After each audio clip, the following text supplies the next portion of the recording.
Jarritos! Taco, we're good on our own, but together, We're even better.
On record in State versus Davis, C-377-407. Anything we need to address before bringing in the jury? State? On record in State versus Davis, C-377-407. I think he's lining up the jury. Anything we need to address before bringing in the jury? As soon as they're ready. State? For the state. No. Okay, perfect. I think he's lining up the jury, so we'll bring them in as soon as they're ready.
parties stipulate to the presence of the jury?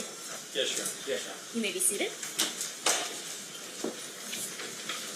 Welcome back, ladies and gentlemen. Always good to see you. Yes, Your Honor. You're still in the state's case in chief. So who is your next witness? Welcome back, ladies and gentlemen. Always good to see you. You're still in the state's case in chief. Okay. So who is your next witness going to be? We'll bring Mr. Greenidge in as soon as he makes up the order. We'll bring Mr. Greenidge in as soon as he makes up the order.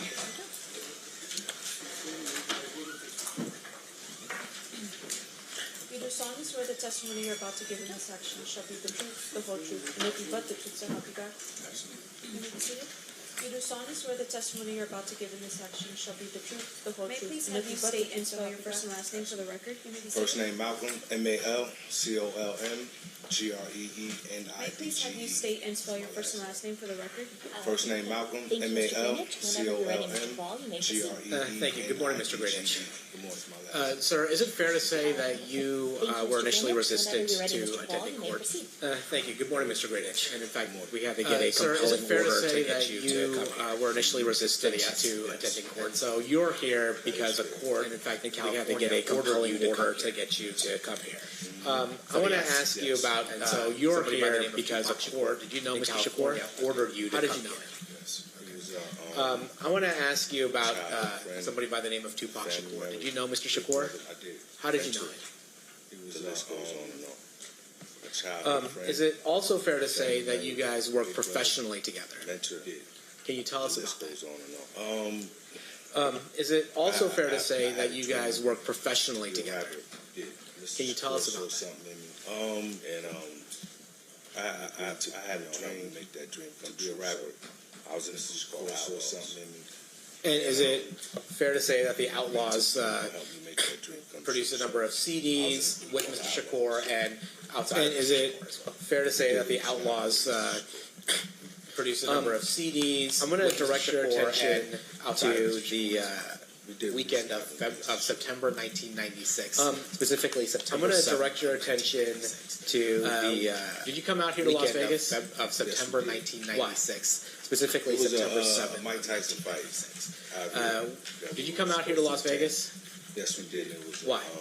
A party. It was a Mike Tyson fight afterwards out here. We were supposed to attend. What vehicle did you come here in? A party performance. We came here in the Lexus. What vehicle did you come here in? Who was Kadada Jones to Tupac Shakur? We came here in the Lexus. Did Tupac drive in with you, or did he drive separately? He did. And who was Kadada Jones in the same vehicle? That's Tupac's fiance at the time. Where were you staying? Did Tupac drive in with you, or did he drive In separately? Las Vegas? Yeah. In the same vehicle? Yeah, Luxor. And where were you staying? Any other members Did we stay? of your rap Las group, the Vegas? Outlaws, come as We well? stayed at Luxor.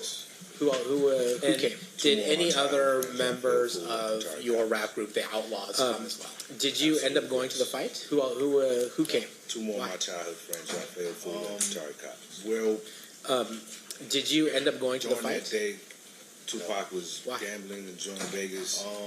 He made some money when we got back to the hotel. During that day, said we're gonna go change. I'm gonna call y'all when I'm ready. Vegas. He made some money when we got back to the hotel. Never got that phone call. Said we're gonna go change. So you ended up I'll staying at call the y'all when Luxor? I'm ready. No. What did you end up doing? We ended up trying to meet up with. So Mr. you ended up Shakur, staying at the where fight Luxor? was at, obviously. So no. What did you end up doing? We ended up trying to meet up with Mr. Shakur. We knew where the fight was at, obviously. So Now, there's a video which I'm sure you're familiar with of the incident between Mr. Shakur and other members of his group. Now, there's a video which I'm sure you're familiar with of were you there during any of that? Between Mr. Shakur and other members of his group. Did you at some point leave the MGM? Were you there during any of that? yes, I would. We never really. Did you at some point leave the MGM and go back to the Luxor? Yes, I would. We just never really made it into the MGM. So, and then what did you leave with Tupac and Suge and everybody that was leaving the MGM? Tupac and Shrek was coming out. So, and then what did you leave with? Tupac you had mentioned a concert, the MGM, or performance that was supposed to happen later that night. Was that at Club 662? Now you had mentioned at some concert you leave to go to Club 662. That was supposed to happen later that night. Was that at Club 662? What vehicle did you go to? At some point you leave to go to Club 662. We do. And that was that Lexus? Correct. What vehicle did you go to? Was Tupac in the car with you then? Same car I drove. What car was Tupac? That Lexus? Tupac was not in the car with Suge Knight. Was Tupac in the car with you then? What car was Tupac in? Tupac was riding the car. And was that Death Row Records? And who was Suge Knight to you? How did you know who Suge was? He was the Was there? Were you aware of there being more than two cars? Was there a number of cars headed towards Club 662? There was a caravan. Was there? Were you aware of there being more than two cars? Position-wise, where were you relative to Mr. Shakur and Mr. Knight's car? Right behind him. I don't know. And position-wise, where were you relative to Mr. Shakur and Mr. Knight's car? Right behind him. While I'm going to take you to the Flamingo and Cobalt. Does something happen? Yes. While you're stopped at the lights, a vehicle Flamingo and pull up next to Mr. Shakur or Mr. Knight's vehicle. Yes. Do you notice? Tell us what you see. A vehicle we were pull at up light. next to Mr. Shakur or Mr. Knight's vehicle. Shakur and Suge Knight was talking to some young ladies. Can you tell us what you see? We couldn't hear what they was talking about. We were at a light when those young ladies pulled off. Suge Knight was talking to some young ladies, and we couldn't hear what they was talking about. And when those young ladies pulled off. And do you recall what kind of car that was? And it was a light-colored white Cadillac. And do you recall, was it a two-door or four-door? And do you recall what kind of car that was? And when you saw the shooting, did somebody get out of the car and start shooting? Or do you recall, was it a two-door or four-door? The shots came from inside. And when you saw the shooting, did somebody get out of the car and start shooting? Or were they shooting from inside the vehicle? And did you see the arm or the gun from the front or back seat? The arm and back seat. And did you see the arm or the gun? Were you able to make an assessment of whether the person whose arm was out were you able white agent to make an assessment of whether the person whose arm was out was white, Asian, Hispanic, or African American? After, what's your reaction when you see the shots? African American. I'm hard. After, what's your reaction when you see the shots? I'm sorry, I don't think I asked this question. Who was in the Lexus with you at that point? I'm horrified. Security, Frank Alexander. I'm sorry, I don't think I asked this question. Who was in the Lexus with you? Two of the fellow members of the Outlaws, Security, Frank and then a security guard named Frank Alexander. So, what do you guys do in the immediate aftermath, and then a security guard named Frank Alexander? What do you guys do in the immediate aftermath of the shooting? And we started to get out of the car. Do all of you make it to Mr. Shakur, Mr. Knight's car? No. Does anybody make it to Mr. Shakur, Mr. Knight's car? What happens? Do all of you make it to Mr. Shakur, Mr. Knight's car? No. Or does anybody make it to Mr. Do you guys follow them, or do you drive off someplace else? Suge pulled off and made a U-turn. And that's why you guys have to make a U-turn. Do you guys follow them, or do you drive off someplace else? No, we followed them. Does Mr. Knight's car stop ultimately at an intersection? What happened? Does Mr. Knight's car stop ultimately at an intersection? It does. What happened? Are you following him to that intersection? We were. What happens when you stop at that intersection? We get out of the car to go check on Tupac. And are you able to make it to Tupac's vehicle? No. Why not? When we approached the car, Mr. Shakur said to me, get on the ground, they're going to shoot you. And when I turned around, there was a shotgun in my face.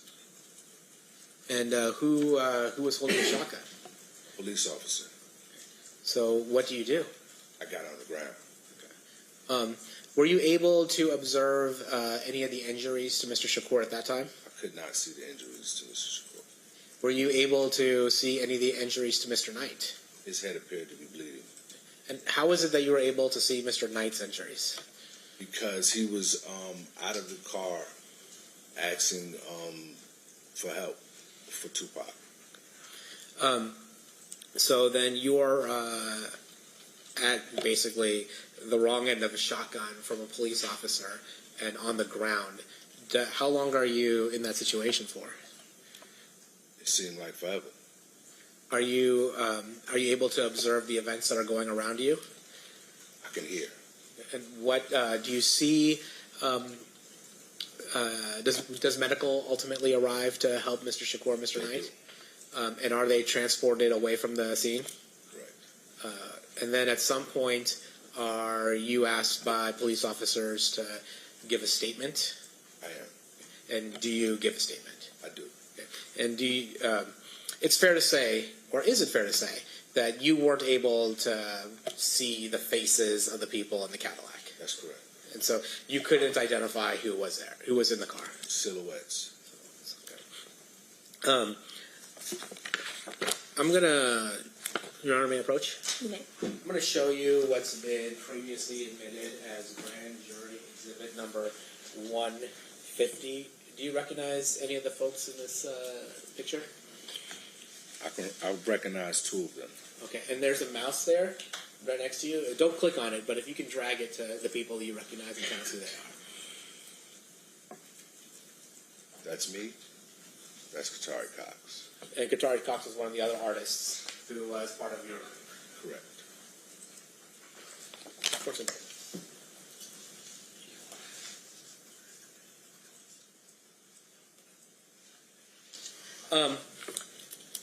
One thing that that's come up, you've obviously, in the 30 years of losing your friend and family member, Mr. Shakur, I'm sure you've been exposed to a lot of the rumors or innuendo associated with his passing. Is that fair to say?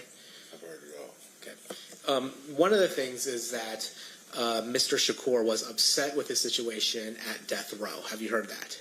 I have. And was Mr. Shakur somebody that you had spent a lot of time with professionally and personally? Correct. Was he somebody that would tell you what his plans were and whether or not he was upset with his current situation? I shared a lot. Did he share with you what his plans were, professional plans were, proceeding from the release of the Machiavelli album? He wanted to get his label started, Machiavelli Records. He wanted to put out the Outlaws album that we was working on. It was supposed to be distributed by Death Row Records. And he was in talks with Quincy Jones to do some business with Quincy. So Mr. Shakur's plan was to imprint his own record company, but have it distributed by Death Row Records. That's what he told us. Seal pass witness. Cross-examination, Mr. Simt. Mr. Greenwich, thank you for being here today. Just with regards to the last thing the state had asked you, the work that Mr. Shakur was going to do with Quincy Jones, that involve Death Row Records? No. So it was work that he was going to do on his own, like maybe... Come see us at First Choice Farm and Lawn in Eads. That's right outside of Memphis. Only just for the record. Now, in terms of the Death Row label, do you know whatever happened with that label? The business itself? I think it's still going to this day. And in terms of the label, who's currently on it? Do I know who's currently on it? Yes, sir. I do. Yeah, at the time of when Tupac was killed, who was on the label at that particular point? It was a lot of artists. Well, give us the ones that you... Snoop Dogg, The Dog Pound, Lady of Rage, Tupac, MC Hammer. So, for instance, with Snoop Dogg, did he at some point, is he still currently on the label as far as you know? Is he currently on the label? Yes, sir. I'm not sure what label Snoop Dogg is on. Okay. And I'm sure MC Hammer hasn't made any albums lately, right? That I cannot say yes or no to it either. I don't pay that much attention. Now, so your testimony here today is that you drove into town with Tupac, Tupac's fiance, and somebody else in a Lexus. Is that a yes? That's correct. And that would have been, what day was that exactly? The day of the fight, the day before? That was the day of the fight. So you arrived into Las Vegas with the morning of Saturday. The fight's on Saturday. It was late afternoon. Okay. And the intention was that you all, including Mr. Shakur, would be staying at the Luxor. That's correct. Now, you're not at the fight, and at some point, you're notified by somebody that you're going to get picked up by people to leave the Luxor. Is that how it worked? No. Okay, can you please explain that for me again, please? We just left the hotel once we knew Mr. Shakur had left. I see. And so you left the hotel, meaning you left in the Lexus? No. We Well, how left did on you- foot. You left on foot. Now, when you left on foot from the Luxor, was that after the fight? I don't know if the fight was over or not. We don't know if the fight is over or not. We're just on our way And to where? meet with Mr. Shakur Okay, and where did you go to meet with Mr. Shakur? at the MGM where the fight was. Okay, and did you arrive at the MGM at some point? Yes, we did. Did you meet up with Mr. Shakur at the MGM? Mr. Shakur and Mr. Knight were coming out as we were going in. Okay. And when you say coming out, we're talking about coming out of the property itself. Correct. So, and when that happened, what did you do next? We turned around and started going back the other way, back to the Luxor. All right, so you all returned back to the Luxor. Correct. And was there a plan at that particular point to do anything? Get dressed. And what was the purpose of getting dressed? Mr. Shakur had a performance to do that night. I see. And do you know where the performance was? It was at Club 662. Okay. And do you know where the location of Club 662 is? I do not. All right. So everyone got dressed in their separate rooms? Yes? Correct. And then you came back down and you were picked up by somebody, or did you just drive your own vehicle? We were in a Lexus that was belonging to Kadada Jones. Tupac Shakur and Suge was in Suge's car. All right. And you said there was a caravan of vehicles.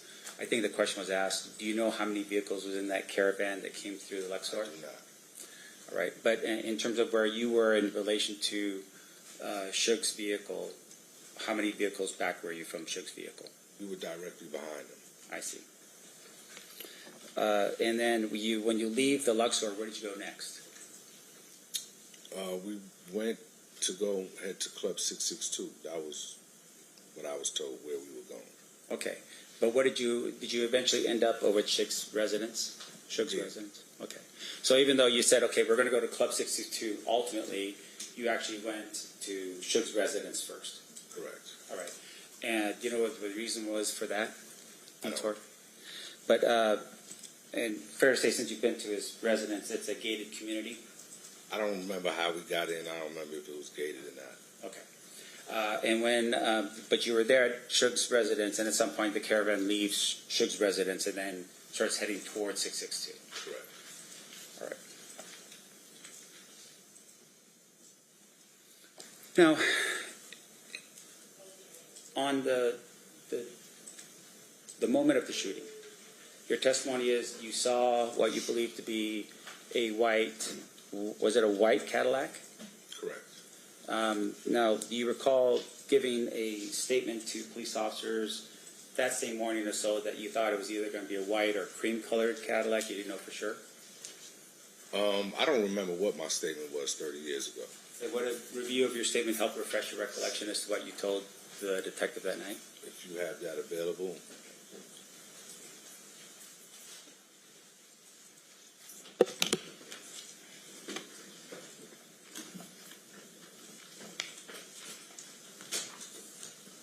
No, just one moment. Of course.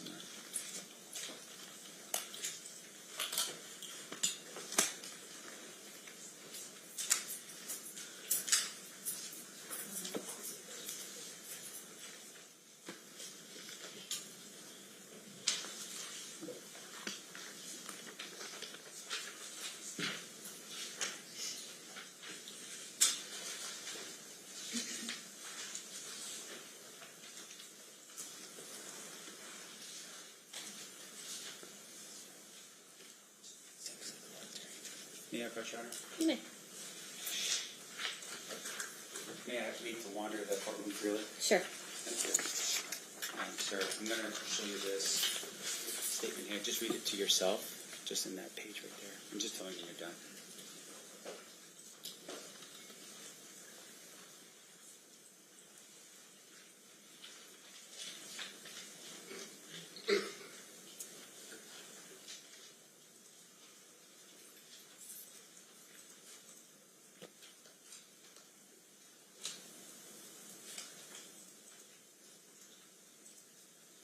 Okay.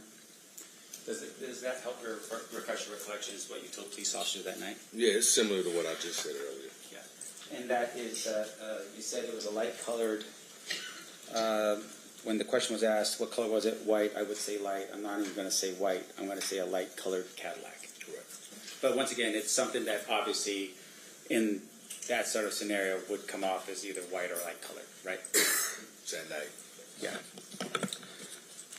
In addition to that, when you observed the driving conduct of Suge in the BMW, he made a U-turn and went back onto Las Vegas Boulevard.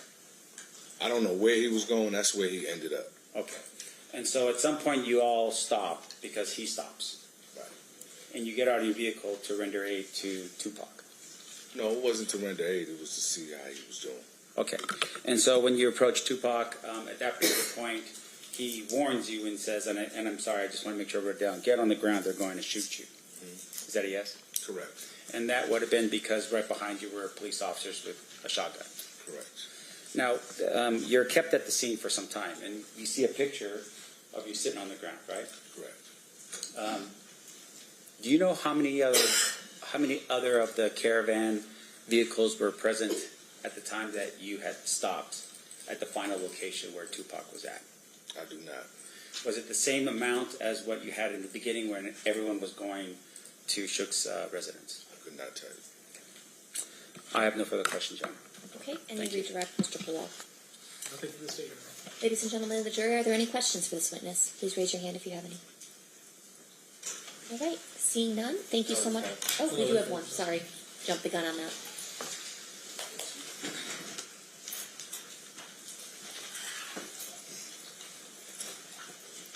Can I have the parties approach?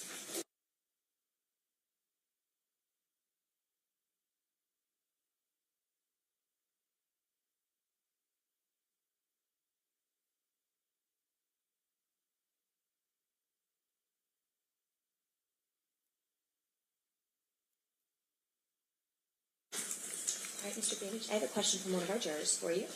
Were shots ever fired from your crew toward the attackers? Not that I know of. Okay.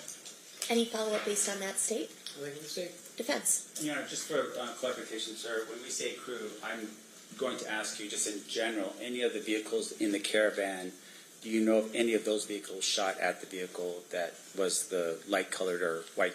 I do not know. Okay, thank you. No further questions, Your Honor. Okay, now you're free to go. Thank you so much for being with us, Mr. Bainish. Steve, who's your next witness? Jeff Scott.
You do solemnly swear the testimony you're about to give in this action shall be the truth, the whole truth, and nothing but the truth, so help you God? I do. You may be seated.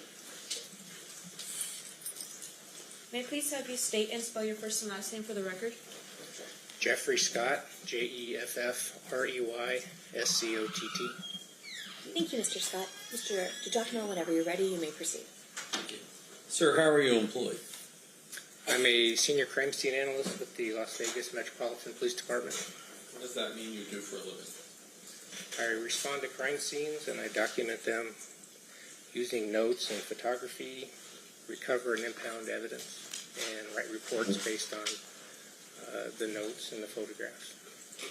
Direct your attention to July 17th of 2023. Did you respond to an address at 2204 Mapleshade Street in Henderson, Nevada? Yes, I did. And what was the purpose of you responding there? I was responding there to document a search warrant. What shift were you working? Swing shift. And so, were you the only CSA that worked that scene that night? I was the only one there when I arrived, but then I was relieved later on by members of the grave shift. You've since looked at, have you since looked at all the photographs that were taken that night? Yes, I have. And some of them are yours and some of them are theirs, correct? Yes. I'm going to approach.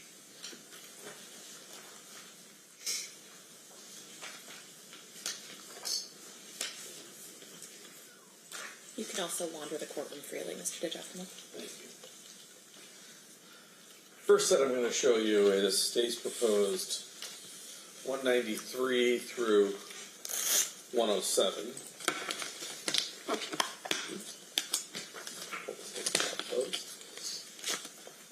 Just flip through those and see if you can determine are any of those your photographs, or at least do they fairly and accurately depict the location of the search warrant. Mr. DeGiacomo, can you clarify for us which numbers you're introducing? You had said 193 to 107. I'm having them just look at 193 to 107. So 107 to 193. No, I'm sorry, 93 to 107. Okay, thank you. Sorry, I didn't realize My that clerk was was very confused.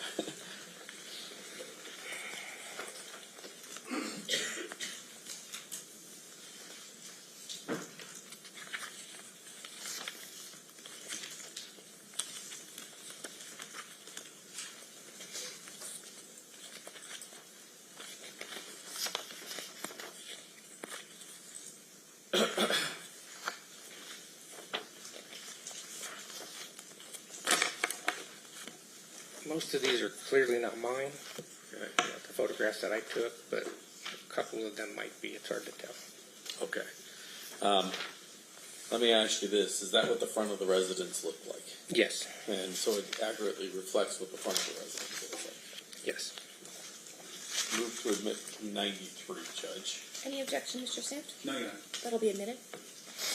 And then the only really other question that I have for you as that relates to 95, do you know if that's yours or the CSA that followed after you? That's hard to tell. Okay.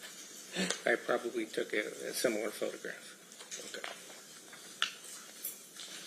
And same as 94. That one I'm pretty sure is not mine. Okay. So I'm just going to move to admit 93 and 95. Well, 93 is in. Move 95 in. Any objection to 95? No, Your Honor, and just for the record, I won't object to the admission of the photographs that were taken at that particular scene by either crime scene analyst, just to move the process along. So then the others will be admitted via stipulation. So that would be 94 and then 96 through 107? Correct. Okay. Those will be admitted via stipulation. Thank you, Your Honor. No problem. Thank you. Now, within that garage, showing you 155, there was a Dodge Caravan, Dodge Charger. Challenger. Yes. And does that accurately reflect that Dodge Challenger? Yes. Showing you 156, does that accurately reflect an item of evidence that you collected out of that? Yes, it does. And then 157 through 159. Take a look at those. Is that the 3 sheets of paper that you collected out of that? Yes, they are. Okay. I'll move to admit, I know he doesn't object, but 155 through 159. Any objection to those? No objection. Okay, those will be admitted. I'm going to go through the photographs with someone else, but you did collect a single piece of evidence before you were relieved. Is that correct? Yes, I did. I'm showing you what's been previously marked as State's Proposed Exhibit number 138. Take a look at that.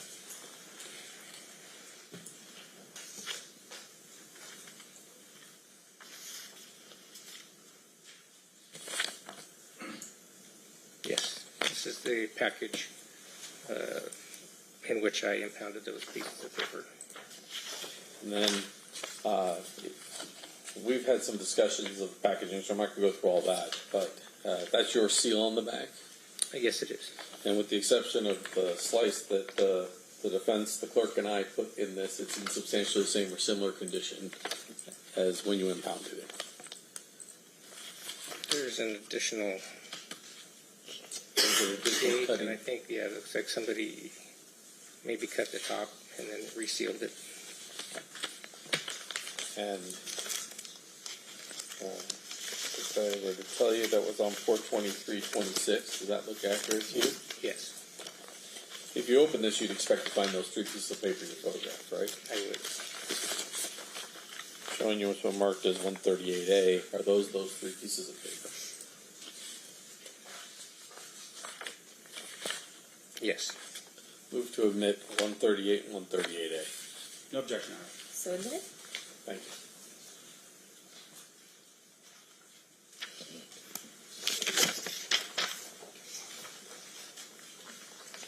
For the ladies and gentlemen of the jury, I'm going to show just those last set of pictures of the Dodge Charger in the garage. So let's start with 155. Can you tell me what we're looking at here? That's a photograph from the right rear section of the Dodge Challenger. Challenger. Sorry, I keep calling it a Charger. Dodge Challenger. And that's parked in the garage area of the residence on Maple Shade. Yes, it is. 156. That's the location of those three pieces of paper you collected? Yes. And then 157. And I'll zoom in here. Is that the front page? Yes, it is. Without going too much into it, this appears to be a description of an episodic series. Yes. 158.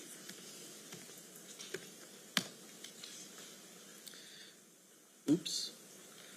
Well, generally speaking, page 2 is a ledger that has costs and those type of things.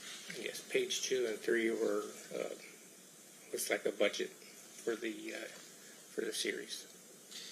And that's going to lead me just to 159.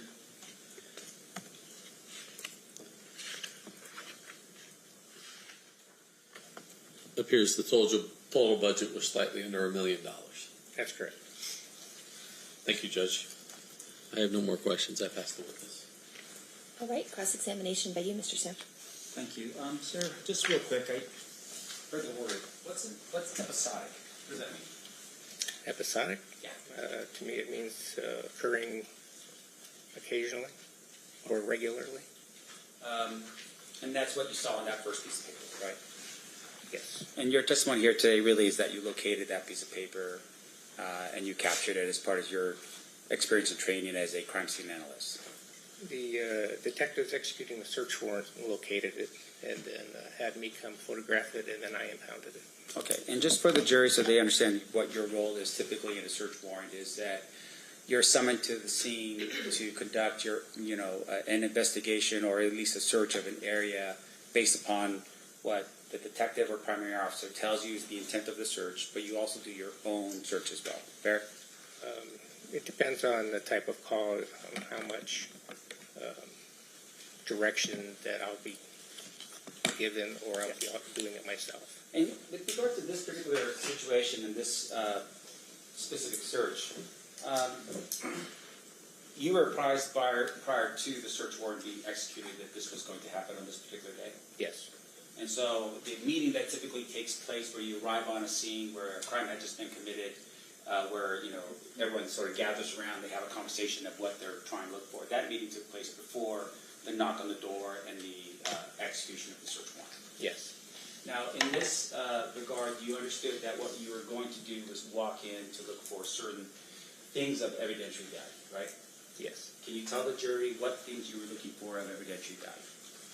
I didn't have a list of items that we were looking for. I just knew that I was there to document whatever was recovered. And the document that we just saw here, that was something that you did not locate one of the detectives did in this case. That's correct. Now, do you recall who the primary detective was that was responsible for that search warrant? Detective Mogg. Cliff Mark. Yes. Yes. Okay. Were there any other detectives on scene besides Cliff Mark? There were several, but I don't remember their names. Right. Now, with regards to what you do as a crime scene analyst, fair to say that you are operating under a search warrant? Yes.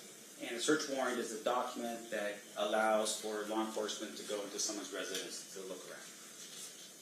That's correct. And in this particular regard, though, as a crime scene analyst, you're not the one who actually applies for a search warrant, right? I did not know. That would be something that would go through, in this case, the primary detective for this particular search. Yes. That would have been Detective Watt. Yes. Now, in regards to what you were doing in this case, you searched what parts of the house, if you can recall? I photographed the entire house. I did not search. Again, I was there to document what the detectives found in their search. Okay, and in your training and experience, do you have a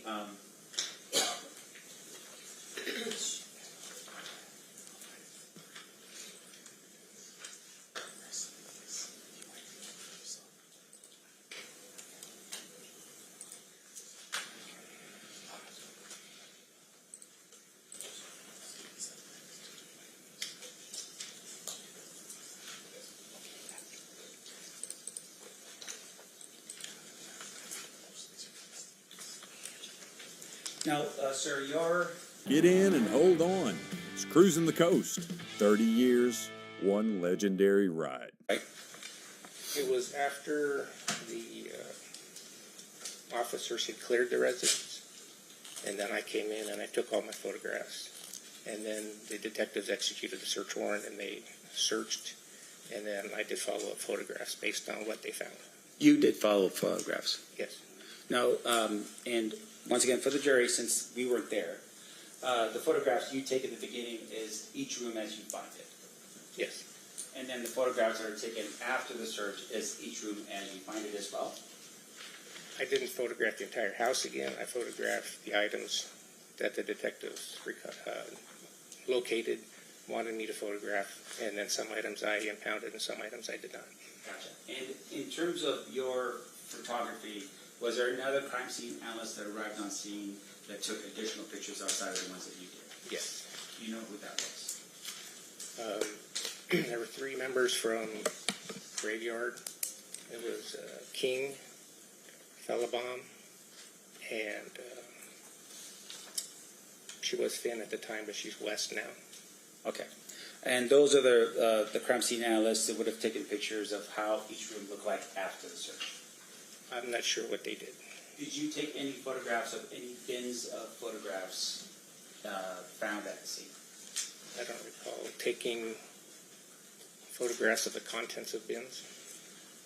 Let me just show you here. Your Honor, may I approach? You may.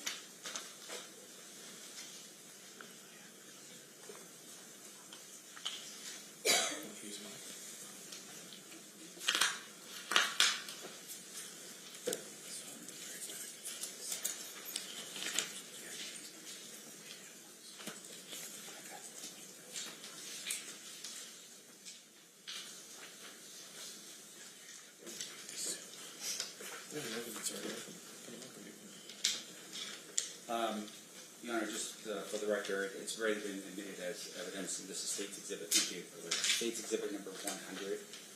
I could just publish that for the jury. You may. start with 99 first. So this is State's Exhibit number 99. Do you recall taking this particular photograph? No, I do not. Okay, that would have been another crime scene analyst. Probably. All right. And then I'm not going to show you the next one. I'm assuming it's the same thing. Outside of the photographs that we mentioned here, what else did you do in the course and scope of your duties as a crime scene analyst on this particular night? That was it. I photographed the scene. I took notes. I recovered the one item, which was the 3 pieces of paper, and that was it. All right, thank you. I have no further questions of the witness, Your Honor. Okay. Any redirect, Mr. DiGiacomo? Not from the state. Okay. Ladies and gentlemen of the jury, any questions for this witness? Okay.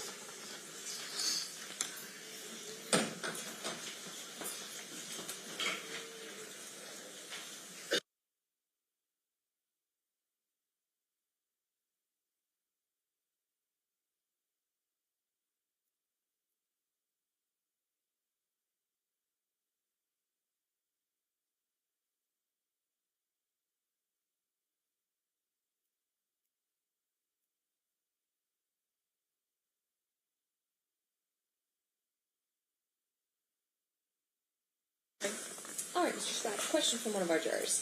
What piece of evidence were you expecting to find in a location that was different from 30 years ago? Why would you expect it to be intact 30 years later? Could you repeat that? I can. What piece of evidence were you expecting to find in a location that was different from 30 years ago? Why would you expect it to be intact 30 years later? Not sure I fully understand the question. I wasn't expecting to find anything. I was just there to respond and document and photograph what the detectives were interested in. Okay. And I don't really understand the second part of the question. Mr. DiGiacomo, any follow-up? No. Mr. Samt, any follow-up? No, Your Honor. Okay, thank you, Mr. Scott. You are free to go. Thank you. State, who's your next witness? Stevie Fellowell. Stevie. Stevie.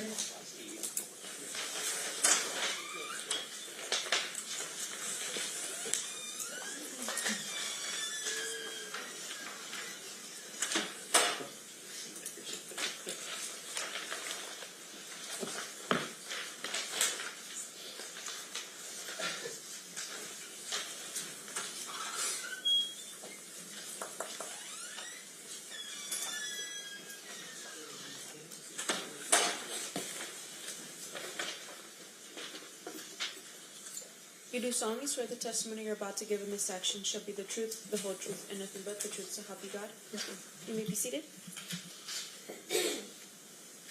May I please have you state and spell your first and last name for the record? First name is Stevie, Steavie. Last name is Felabom, Felabom. Ma'am, how are you employed?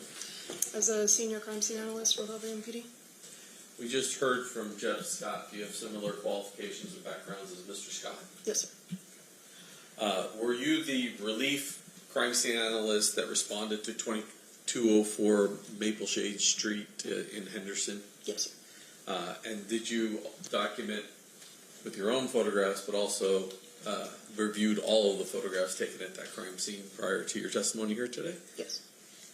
I'm going to go through some of those photographs here and start with 93. What are we looking at? Oop. Thank you, Jessica. So, not that you'll need it for this one, but that mouse up there can allow you to point. It just don't click it, okay? Yes, sir. What is this? That's going to be the exterior of the residence.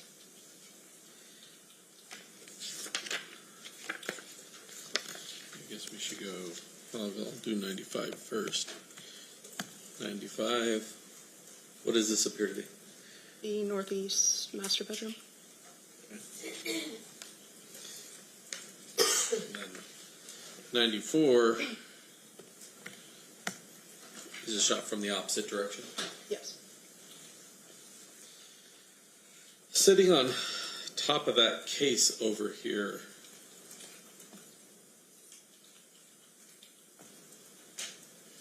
there appears to be a container for a bottle of Dom Perignon. Yes. 96.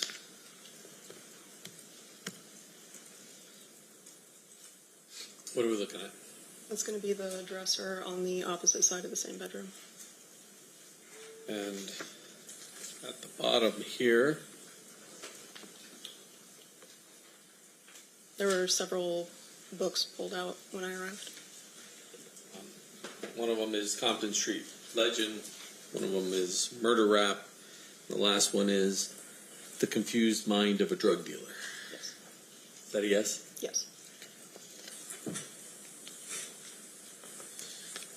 In addition, 097, was there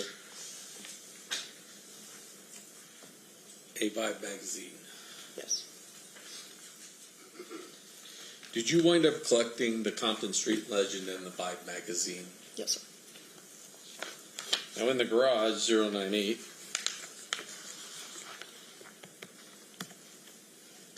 there were 2 bins. Yes. And when those bins were opened, 100, I bet you this is 99 first. Try 99. Looked like a number of personal effects that were kept in those. Yes, sir. And number 100. The bottom one also had a bunch of personal effects. Yes. Do you know what happened to those 2 containers at the scene? The detectives recovered them. So detectives took those 2 bins and left the scene with them. Correct.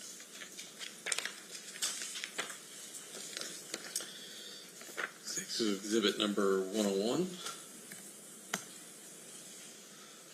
What are we looking at here? That was a jacket in one of the closets. And on the left, well, I guess we'll zoom in just a little bit.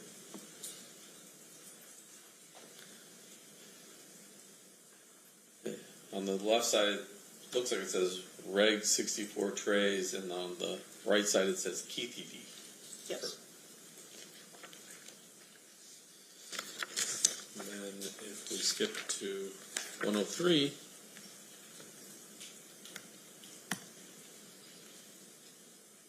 the back of it is South Side City of Compton. Yes.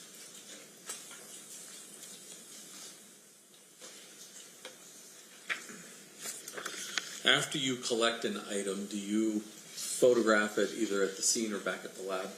Yes. Showing you 104. What are we looking at?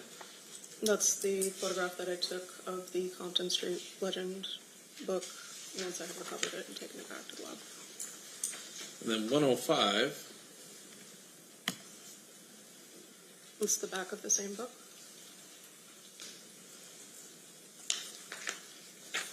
106. That's the copy of the Vibe magazine after I had recovered it and taken it back to the lab. And 107. It's the date and barcode on the cover. So it looks like the November 96 edition of the Vibe magazine. Correct.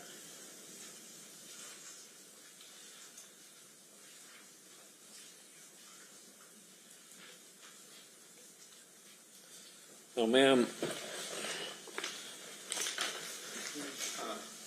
Previously opened off keys, but let me show you.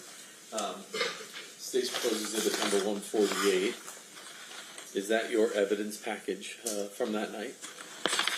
Yes.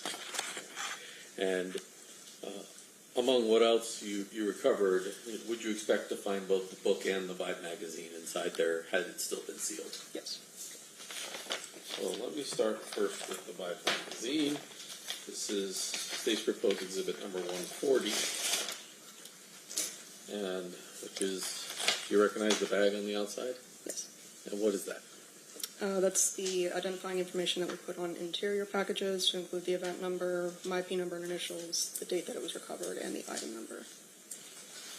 And then I'm going to show you now 140A. What is that? That looks like the Vibe magazine that I recovered. So that's the actual Vibe magazine that you end up recovering out of that house. If it came from that package, yes. Move to admit 148. Any objection? No objection. So admitted. I'm going to show you the outside of this. This is, 139. You recognize that? Yes, same identifying information, listing it as my item number 2. If you pull that item out, what would you expect to find? The Compton Street legend. Showing it to you. 139A. Does that appear to be the book? Yes. And I want to show you, you took pictures of the front and the back. Correct. The back has no picture on it, right? No photograph now. Okay, it just has some words. Yes. And then if you flip through this entire book, there's no interior pictures in this book. Does that seem accurate? Yes, sir.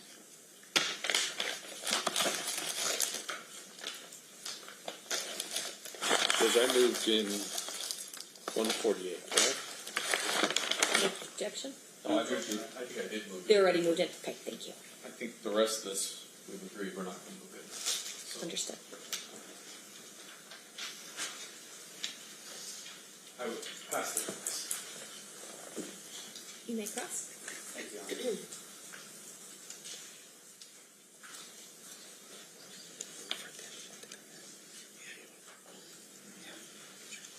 I have no objection to all of them. Yeah, I don't have no objection.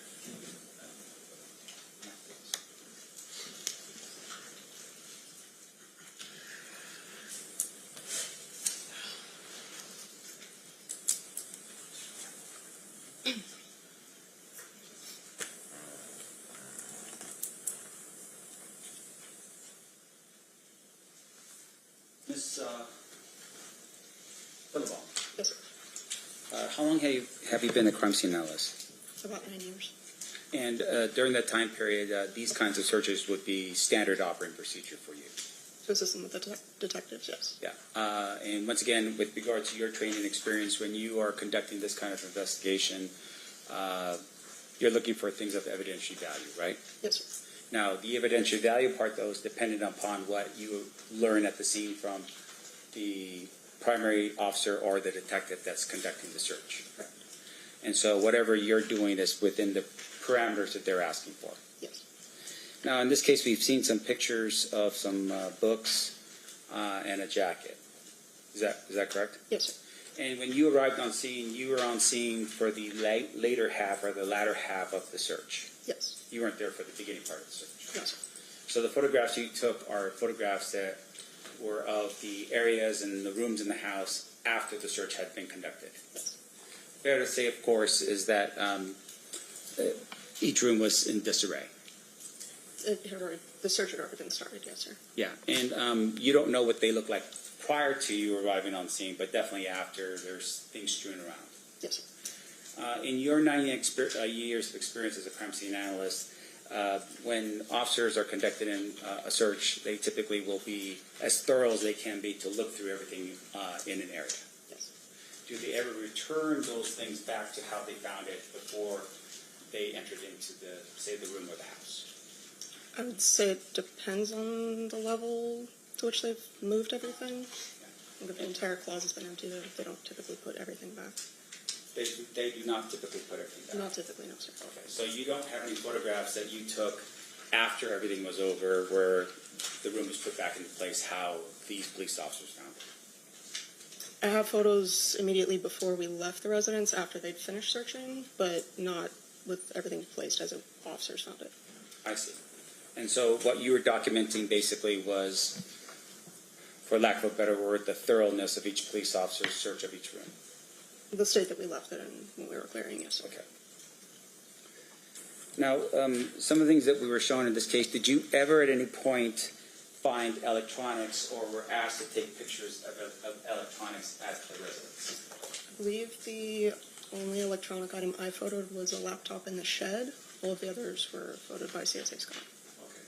But as far as you know and what you recall, there were electronics found at the house, like, say, I don't know, iPads and laptops, that kind of thing. Laptops, definitely. I'm not sure what other types. But you're not the crime scene analyst that would have captured that and put that into evidence? I didn't recover the laptop itself, no, sir. And as far as you know, do you know how many electronics were in the house when you were there? I don't. Do you know whose responsibility that would have been? Whoever was in charge of the search warrant, they had it listed on the return. Okay. And just for the jury's edification, a return is a document that's left at the house or the area to notify the owner that certain items were taken as a result of the search. Yes, sir. So it's almost like a receipt. Yes. Okay. And your job really stops with regards to the actual search itself. You don't do anything further when you go back to your office with Metro or anything like that. Aside from impounding whatever I recover, no, sir. Okay. And just for our edification, when something's impounded, the concern, of course, is to maintain what's called chain of custody, right? Meaning that if you find something on scene, you want to make sure that that piece of evidence is exactly how it was as you found it at the scene and not molested or changed or anything like that. Correct. So sometimes, like in other investigations, you might have gloves on to protect you from transferring DNA or fingerprints onto the actual item of interest.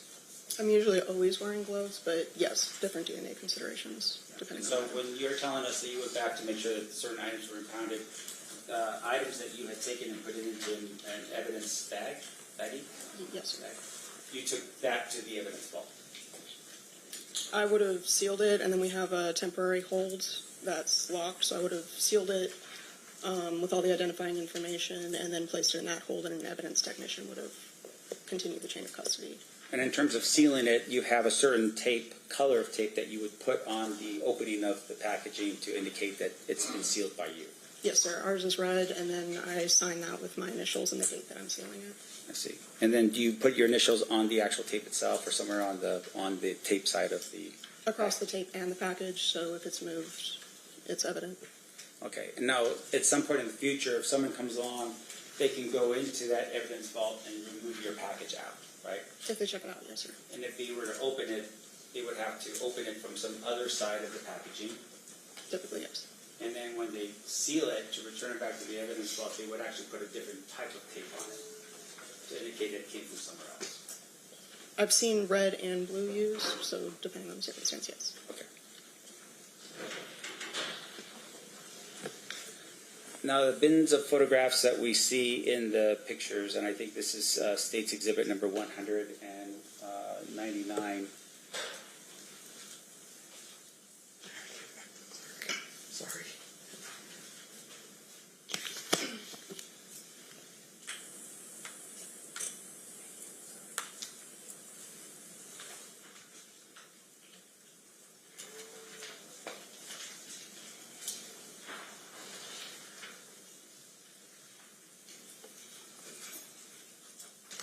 Showing you what's been marked and admitted already as State's Exhibit number 100. This is one of the photographs you took. Yes. Did you rifle through or look through those photographs to see what was in them? I did not know. That would have been somebody else's responsibility. Yes, sir. You're just there to take the picture of what was in it. Yes, sir. Now, showing you what's been marked and admitted as State's Exhibit number 99. Is this the other bin that was in the garage that you took a picture of? Yes. Okay. And once again, these are bins that you are directed to by detectives to take pictures of. Yes. Okay. Showing you what's been marked and admitted as State's Exhibit number 98. Do you see over here on the top right, these are the two bins over here that we're talking about, right? Yes. Do you see this bin over here? Yes. Did you ever take a picture of what was inside that bin? I don't believe so. Okay. So the what we have in terms of evidence in this case would have been the State's Exhibit number 99 and 100, but not Exhibit number 98. I'm sorry, what's your question, sir? Meaning that we have the open bins for, this would be 99 and 100, but not for this particular bin over here. As far as items recovered, yes. Okay. Yes.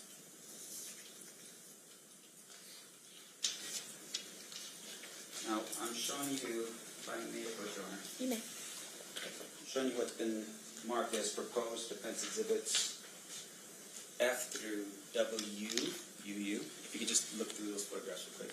And just kind of remember it. So I told Mr. Kemp I'd stipulate the initial F through G. Okay. Do you want to just have them admitted then at this time? You might want to still review it. Okay.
The all-new iPhone 17 Pro is the ultimate pro.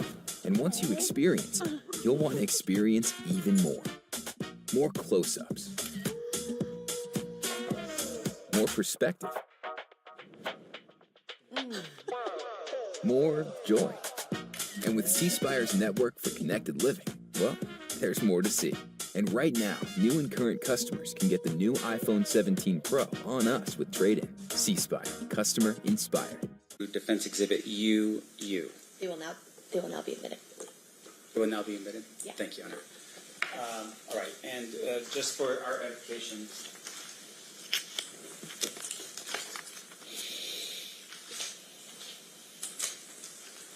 Sean, you just for a couple photographs here. This would be Defense Exhibit G. Sure you can see what we're talking about. This would have been a photograph taken after the search of the house. I believe so, yes.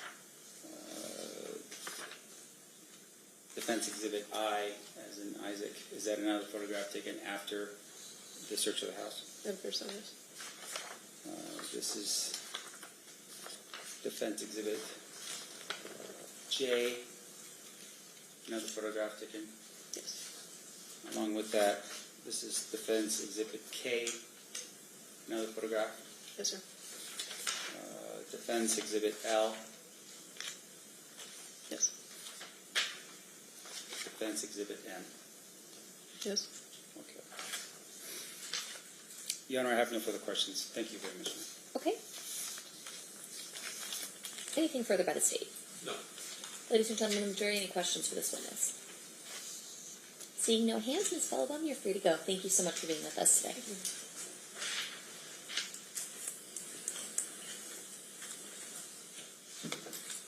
Say, who's your next witness? DuaneDavis. All right. Before this witness testifies, you may hear testimony regarding drug trafficking, conspiracy, a prior federal conviction, and gang affiliation. None of this is offered to show propensity to commit a crime, and you may not consider it for that purpose or any other purpose. It is only offered to establish credibility of statements made by defendant and motive and identity. All right, come on up.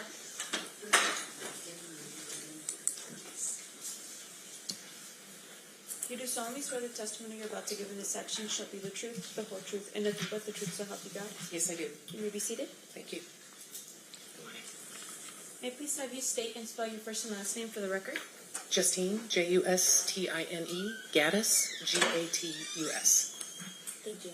You may proceed, Mr. DeJuckman. Ma'am, how are you employed? I'm a homicide detective with the Las Vegas Metropolitan Police Department. How long have you been with Metro? Coming up on 20 years. I've been in homicide for over 8. And can you describe how homicide is set up at the Las Vegas Metropolitan Police Department? So we have 4 teams that work active calls. Each team has 6 detectives, and each Of those 6, basically, we kind of rotate all throughout the entire bay of detectives for who gets the next call in order as it just kind of comes down the line. Back in 2023, were you assigned to a particular squad? Yes, I was. And who was your sergeant? Back then, I was Igor DeCaro. Is he still your sergeant today? Yes, he is. And on your squad, was there a person by the name of Cliff Mogg? Yes, sir. And at some point, did you become aware that he was investigating the Tupac Shakur homicide? Yes, sir. I'm going to direct your attention to July of 2023. Were you present during the execution of the search warrant at the residence? Yes, I was. And while you were present for that search warrant, were there 2 bins located? I'm going to put up State's Exhibit 98. Were there 2 bins located? Yes, sir. What happened to those 2 bins? Those bins were collected and transported to Metro headquarters and ultimately impounded. Or, I'm sorry, the bins themselves were ultimately released back. At Metro headquarters, those bins were searched. Yes. Certain items were removed. Yes. And then those bins were returned. Correct. And then who impounded the items that were taken out of that bin? Detective Mogg. When did Detective Mogg officially retire from the Las Vegas Metropolitan Police Department? I want to say it was August. I know it was August of 23, but I think maybe August 12th of 2023. And sometime after August 12th of 23, in September of 23, did you become aware that this case was indicted by the Clark County Grand Jury? Yes, sir.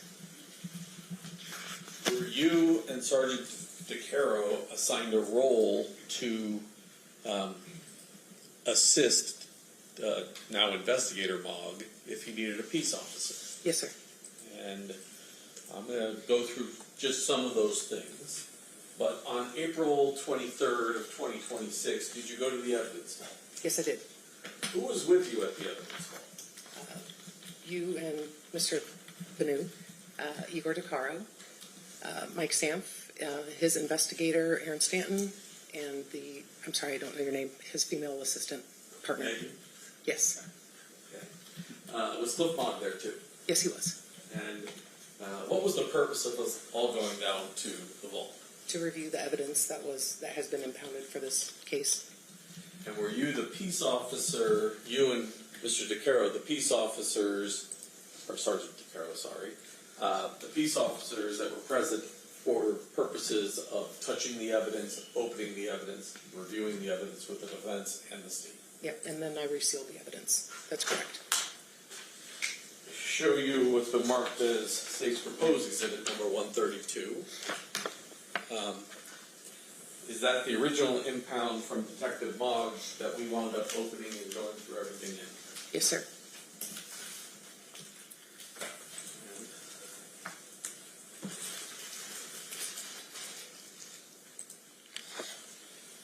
I'm going to go through all these. This one I'm going to do last because there's a lot. Showing you State's Proposed Exhibit number 135. Was that an item that was in this impound package? Yes, sir. Move to admit 135. Any objection? No objection. So admitted. Showing you what's been marked as State's Proposed Exhibit 136. Is that an item that was in there? Yes, sir. Now, State's Proposed 134 is a package. It's a proposed package. Just want you to look through there. We're 134A, B, C, and D, all within that package. Yes, sir. Move to admit. I guess I should do 134 and A through D so we have the package to keep them in. Any objection? No objection. That'll be 134A, B, C, and D. And one of those items, 134D, is a magazine about Biggie Smalls. Correct.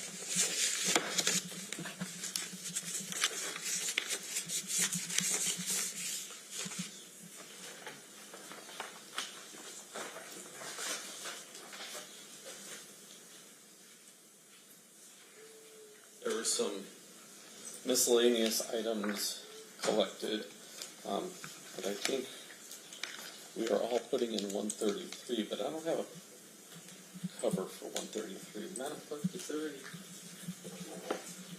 cover for 133, or do we just have them separate? Oh, the back. Perfect. Something to keep it in.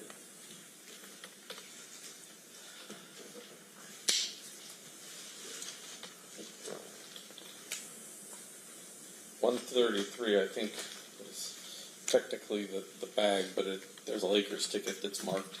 Yes. That was in there? Yes, sir. 133A,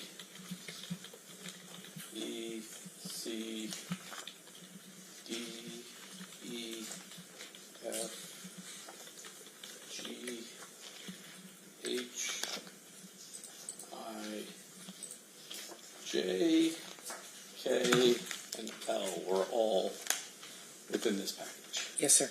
Move to admit 133 and 133A through L. Any objection? No objection, Your Honor. So admitted.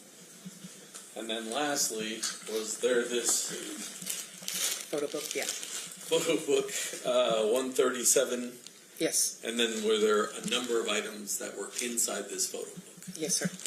And the clerk and the defense and I have had these marked as 137A through, I think the last one is U. If you want to briefly flip through those. Okay.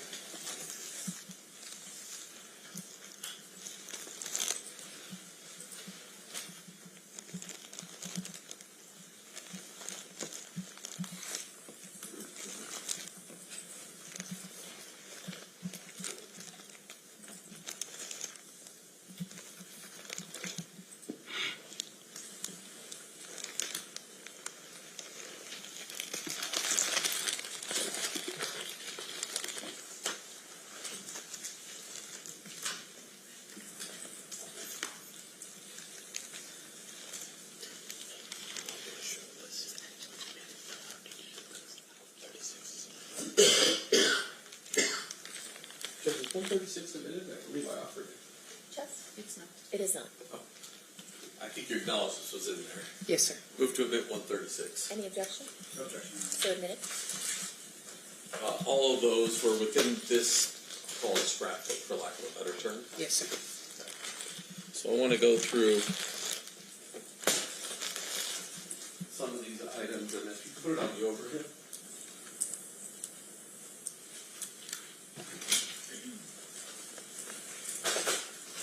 Ooh, that's bad. This item 136. Yes, Mike. Actually, I think we should put them here, because otherwise it's just going to slide.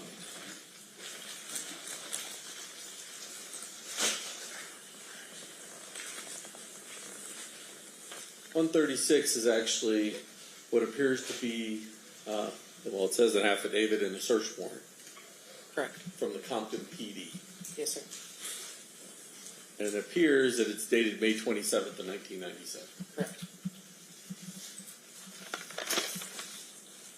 It appears that it's at 1524 South California Ave in Compton. Yes, sir. And on the back, there is a handwritten return. Yes, sir. One of the items that was recovered, it says number 4, money due bill for the Monte Carlo Casino. Yes, sir.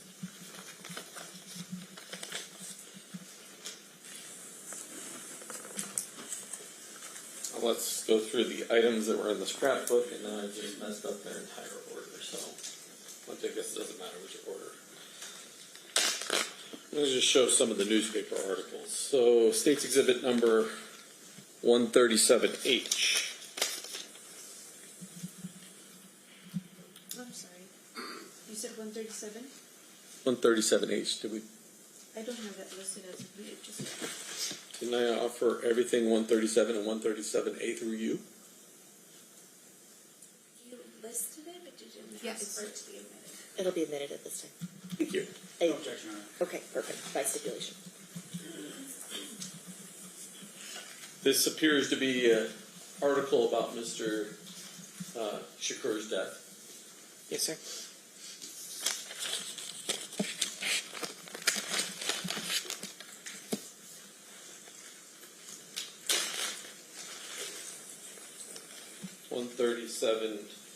G. Another one about the death of Mr. Shakur, and this one's actually dated September 19th of 96. Yes, sir.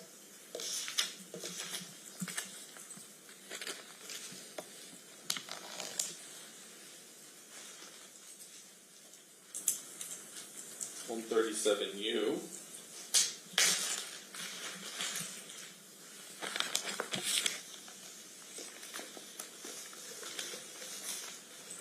This is another article that was found in there talking about Mr. Knight being kept in jail. Yes, sir.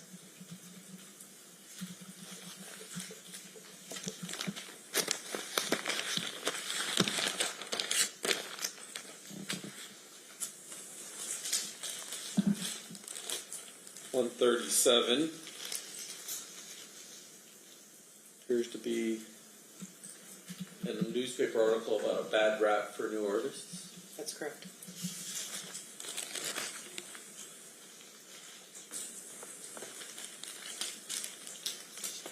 .137B, an article about Mr. Shakur being in a fight with the MGM. Yes, sir.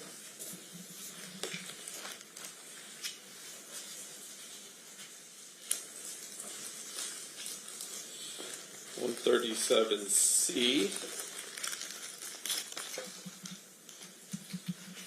an article about a death row exec didn't leave, and this is from September 14th of 1996. Yes, sir.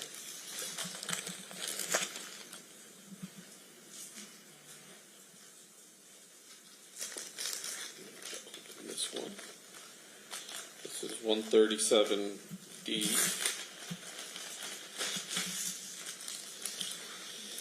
I don't want to peel it back, but I guess we can peel that back. It appears to be the community mourns, and there's a picture of his death is going to send a strong message to the rap community. It looks like an article about death in the rap industry. Yes, sir.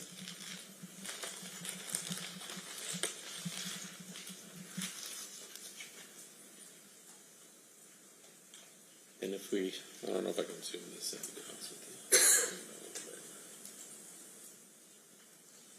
It appears to be discussing the death of Tupac Shakur. Correct.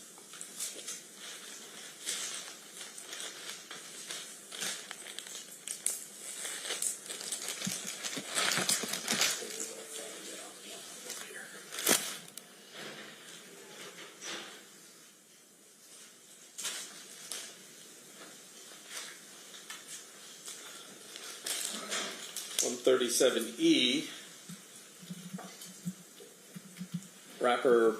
star rapper Tupac Shakur badly wounded, is a newspaper article. That's correct. And are you aware that Tupac Shakur died on September 13th? Yes, sir. So this appears to be prior to September 13th. Yes, sir.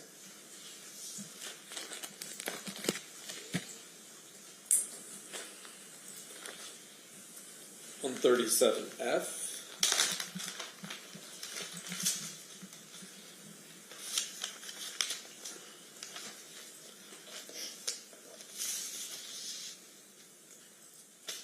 Back out just a little bit. There's an article about police raids targeting or sparked by Tupac Shakur's death. Yes. And this one actually has a handwritten date that says 9/3 of 96. 10/3 of 96. Oh, sorry, 10/3 of 96. Yes, sir.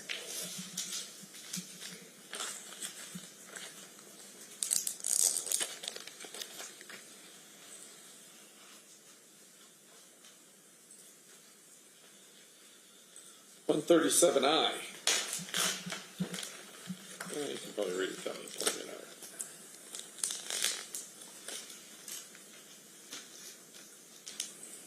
This one is Rappers and Muslims Gather for Peace, and it's dated September 23rd of 1996. That's correct.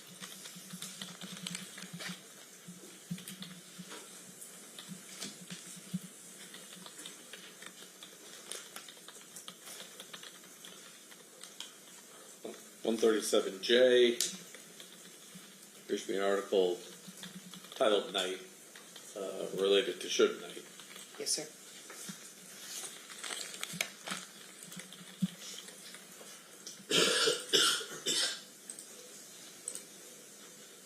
Hold up to see the whole thing. 137K.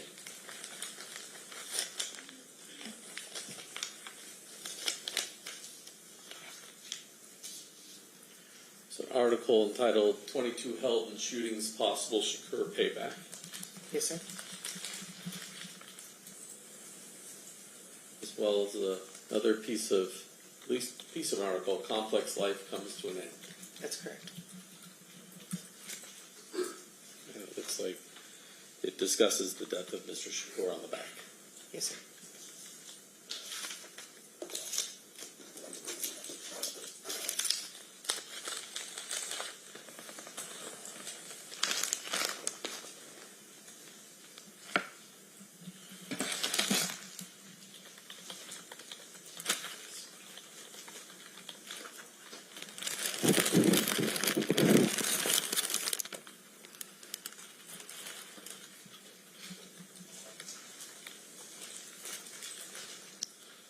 .137L.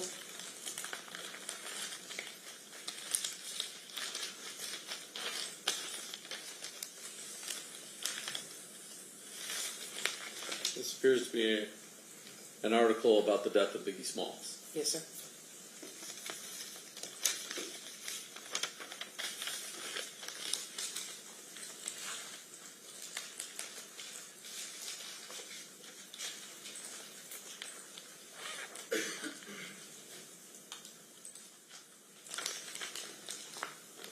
.137A, or sorry, 37M. This one says, man who fought with Shakur on videotape is released. Correct. If we zoom in, it discusses the arrest of Orlando Anderson for a different crime, as well as discussion of retaliation in the neighborhood. Yes, sir.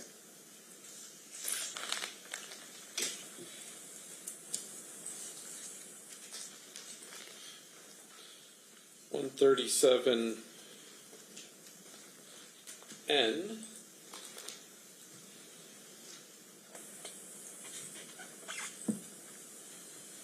There's an article about gangster rap performer Notorious B.I.G. being slain. Yes, sir.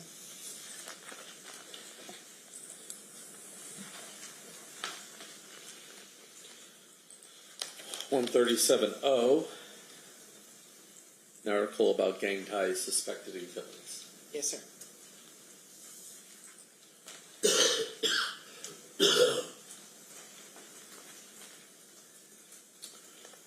.137P.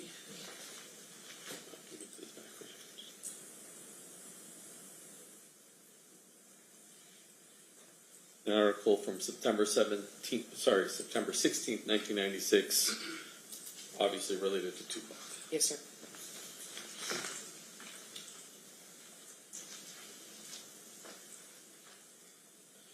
.137Q.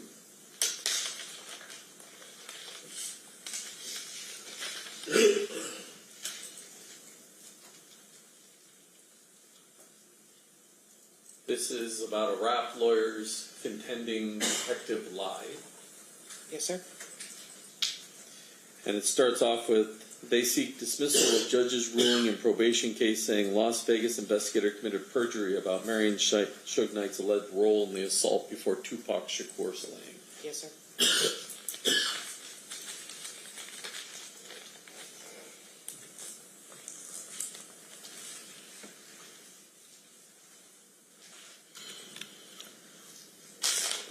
27R.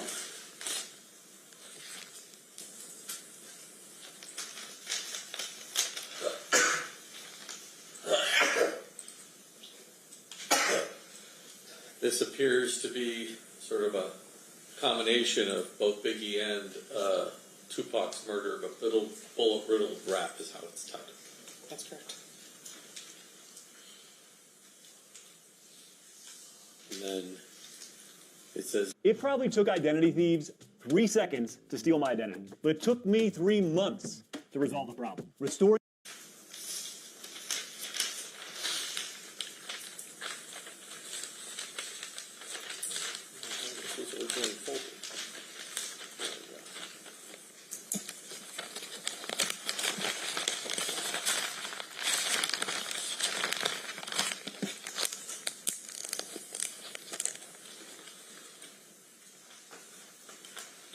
just a couple more, Detective. 137S.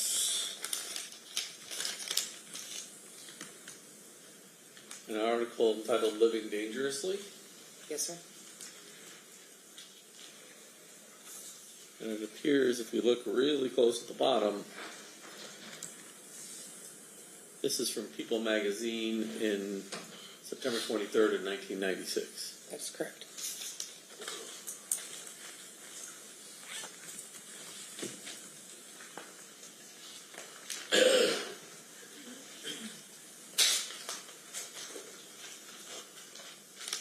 .137T, the last on this one. An article entitled, on March 10th of 1997, No Easy Answers for Violence in Gangster Rap. That's correct. Now, in addition to being the, let's call you impounding officer at the vault on April 23rd, did there come a point in time when you went as a law enforcement officer to California to interview certain individuals? Yes, I did. Do you recall the individuals you interviewed? Yes, I did. Can you tell me who they were? We spoke with Yosef Yaw, Rashina Smith, Corey Edwards, Roger Williams. I believe there was one more.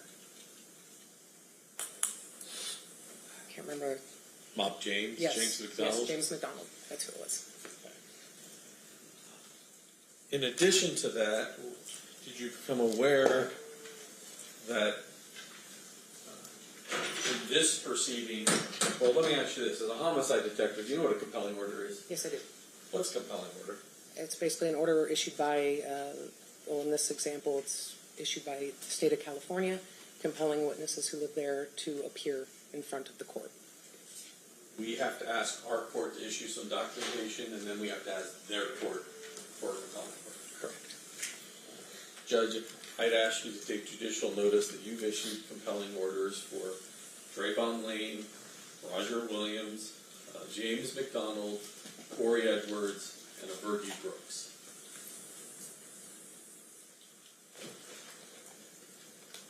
Let me make sure I have all those, actually. All right. There might be a sixth one, actually. Oh, Malcolm Greenwich would be the sixth one. All right.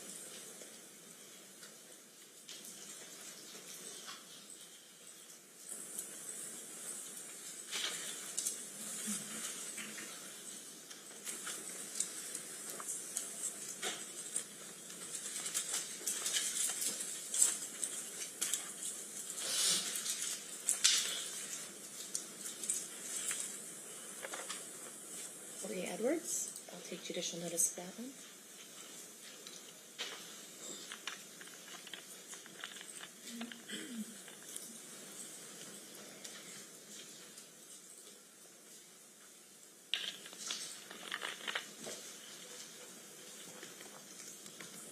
Roger Williams, I'll take judicial notice of that one.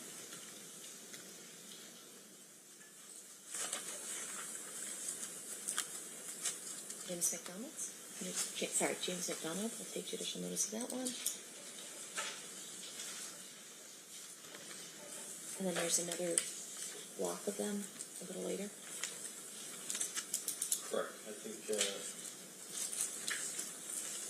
Fergie Brooks and Trayvon Lane came a little later. Trayvon Brooks, I'll take judicial notice of that. Fergie Brooks. Sorry, Trayvon Lane, I'll take Trayvon judicial Lane. notice of that.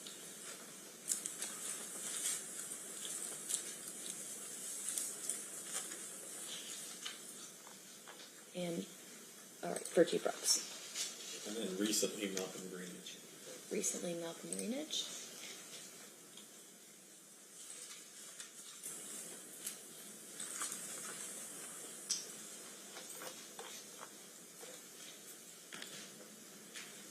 Michael Payne. What? Michael Payne. Malcolm Payne was a transporter. Okay.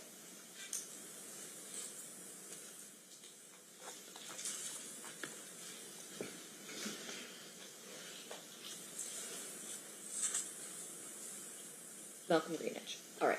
I'll take judicial notice of that. Of all six. Yes. So, Did you become aware that certain of those 6 individuals weren't cooperating, even though they had been served papers by California? Yes, sir. And so did you coordinate with anyone to assist California authorities in locating these individuals? I did. Oh, and let me back up. There was also someone in New York that there's a compelling order for, correct?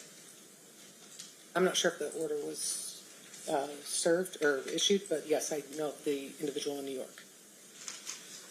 Did you locate someone by the name of Anthony Gomez in New York? Yes, sir. And he is currently on probation. Correct. And there's an effort to locate what jurisdiction he was in order to get a compelling order. Yes, sir. All right. What did you do with the people who weren't cooperative despite the California authorities ordering them to come to Nevada? We went up on their phones, which means we received orders to where we can ping their phone location to try to identify where they were specifically at. And for those people, well, how many pens do you think you did? I think about 5. And do you remember which 5 you had to do pens on? Corey Edwards, Fergie Brooks, Roger Williams,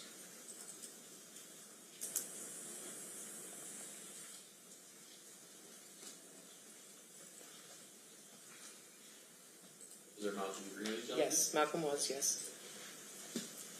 And I can't remember the last one. I know we've already spoke about him, though. How about Devontae Lee? Did you have to get one? Yes. Now, Devontae Lee was local, so we didn't need a compelling order. Correct. Last Friday, did you coordinate with our local authorities as well as authorities in California in order to effectuate an arrest warrant in California for anyone? Yes. And who did you try to effectuate an arrest warrant on? Corey Edwards. And was he located at his residence? No. Was there any other person associated with Corey that was missing from his residence? Yes, there was. And who is that? His mother.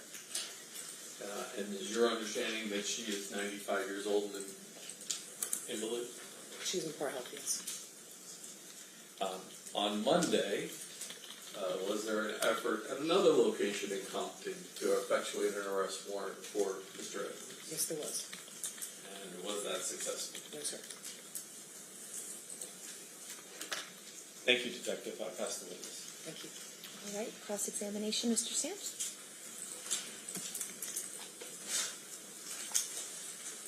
Hello. Hi.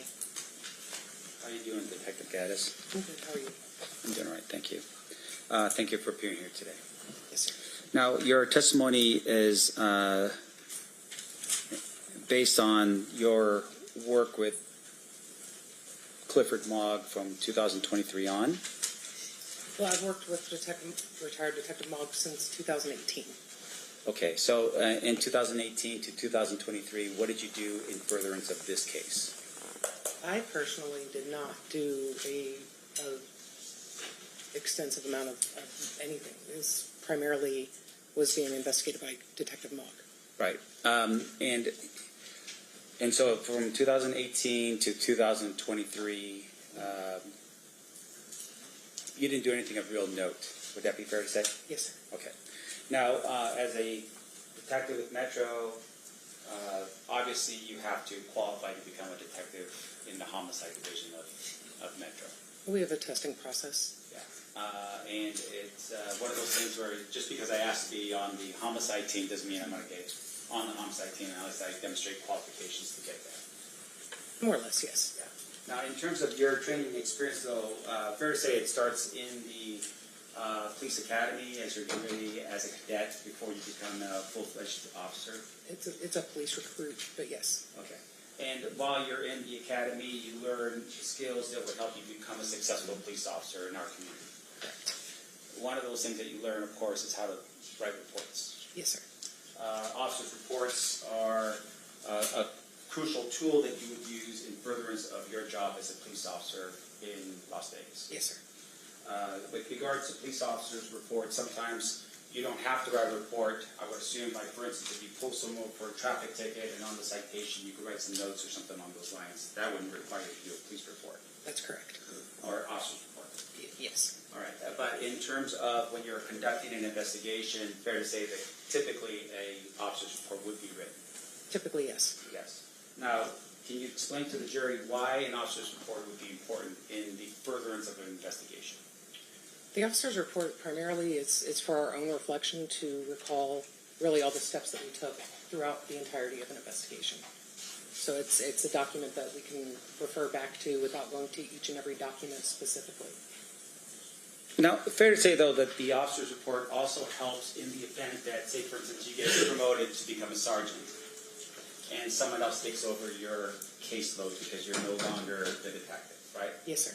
They would look at that officer's report to help them get up to speed as to what your investigation was at the time you get promoted to become a sergeant. Correct. Or lieutenant. Yeah. Or captain. I'll never see that, but yes. I'm just hopeful. Yeah. Be hopeful. But with regards to your officer's report, for instance, when you are about ready to move on in the next phase of your career, for instance, those officer reports typically are prepared and completed upon your departure to whatever it is you're going to do next. Most of the time, they try to get those done. Sometimes they're not. Sure.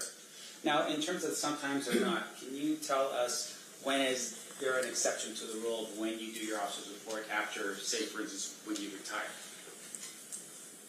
Haven't retired yet. I don't know. Yeah, I'm sorry. But fair to say, of course, if that in the event of an actual complete departure from the department, meaning you move on in your life and doing something else, that those officers' reports should be completed prior to you departing the department. I know the department would like them completed, but again, sometimes they're just not. Yeah. I've seen many cases where there's still open officers' reports with people who are no longer on. Sure. And so with regard to those open officers' reports, fair enough, you know, they get created at some point in the future. How about like 1 year after they retire? I don't know. Is it? Are you asking like would they or could they? Well, have you ever seen an officer's report being filed a year after an officer retires from the department? Authored by the original investigator? No. A lot of times, like there'll be either one of the guys from Cold Case that will kind of pick up a case and finish that up, and so then that will be completed after the originating officer retired. Okay. Well, what about 2 years after the main officer or detective in this case retires? Have you seen anyone actually, you know, finish up his officer's report 2 years after he retires? And submit it still as an officer? No. 3 years? No. And it's fair to say that there's common sense reasons for that, right? You want to make sure that your report is accurate, right? Yes. Because accuracy is important in what you do as a police officer. Correct. You want to make sure that your report is written in such a way, like you said before, someone could take that report and continue on with the investigation who is still a detective. Yes. Okay. And also that report, in essence, becomes sort of a documentation of all the effort that that detective puts into the file, right? Generally most of it, yes. Yeah. It might not have everything in it, but there's the vast majority typically goes in the officer's report. Sure. Now, in this particular case, as you're sitting here right now, you work for the Metropolitan Police Department. Yes, I do. You work for the District Attorney's Office? No, I didn't. And the reason why you don't work for them is because they're two separate agencies, right? They are. They have two different purposes, correct? Correct. Your job as a police officer with Metro is to investigate and determine facts, fair? Yes. Now, at some point in the future, the District Attorney's Office, their job is to determine if they want to prosecute a case and actually litigate it like in front of this jury, right? Yes. Yes. That's not your role. Your role is just to find the facts. And present it to them, yes. And present it to the District Attorney's Office. Yes. Okay. Now, they do have investigators that work for them. Yes, sir. Right? But fair to say those investigators are not doing what you're doing, right? Which is looking for facts. Well, I object to looking for facts. And one calls for speculation. What's your response? I'm just asking for her experience as a detective as to how investigators fit into the overall picture of what we're talking about here. I don't believe it's speculation. Can you rephrase it? Because I Sure. forgot the original question. So, with regards to your role and the experience you've had as a police officer, have you ever seen a Clark County District Attorney investigator be the primary person to put on an investigation? Like as the lead investigator, no. Yes, that's correct. So, no, the answer is no. Correct. Not in my experience. And not in your experience. Now, in terms of what you're doing here, your testimony here was specifically about the search warrant and what happened when you located, whatever it is you located during the course of the search warrant, right? Yes, sir. So in the search warrant itself, did you apply for that search warrant? No, I did not. Now, typically, as a detective, when you're applying for a search warrant, you fill out an affidavit, Yes, sir. and at the end, you sign it, attesting it to be true and correct to the best of your ability. Yes, sir. And you detail in that search or that application for a search warrant the location and what you intend on finding as a result of going into somebody's house. Yes. Okay. That would be the purview of whoever the lead detective is at that particular time. Yeah, or who is just writing the search warrant. There's a lot of times people write search warrants and they're not lead detectives, but yes, I agree with what you're saying for the most part. And in this case, Detective Mogg was the responsible detective to petition for that search warrant. Yes, he was. And he was the one who signed that affidavit. Yes, he was. Now, you were on scene as a detective to help him with that, with the execution of the search warrant. Correct. And it isn't just you and Detective Mogg. There's other people from Metro that's present as well. Yes, sir. Other detectives as well. Yes, sir. As well as the forensic analysts that we have on scene. Yes. And they're all looking for information. Correct. Now, the information that you're looking for is based upon my client's residence, right, Mr. Davis' residence. For that search warrant, yes. And you're looking for evidence that would take you back 30 years to whether or not that person was involved in the murder of Tupac Shakur. Yes. Okay. So the information that we've received here today is the fruits of your labor from that search warrant. Yes, sir. Okay.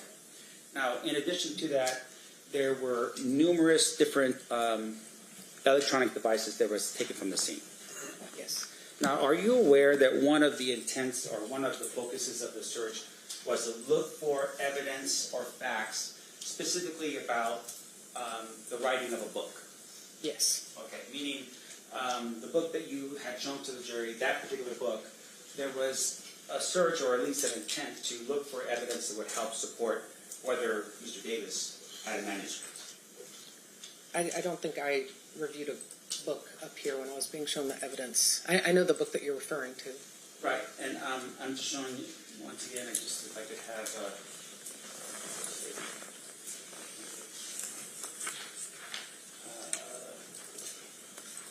my version, I have it.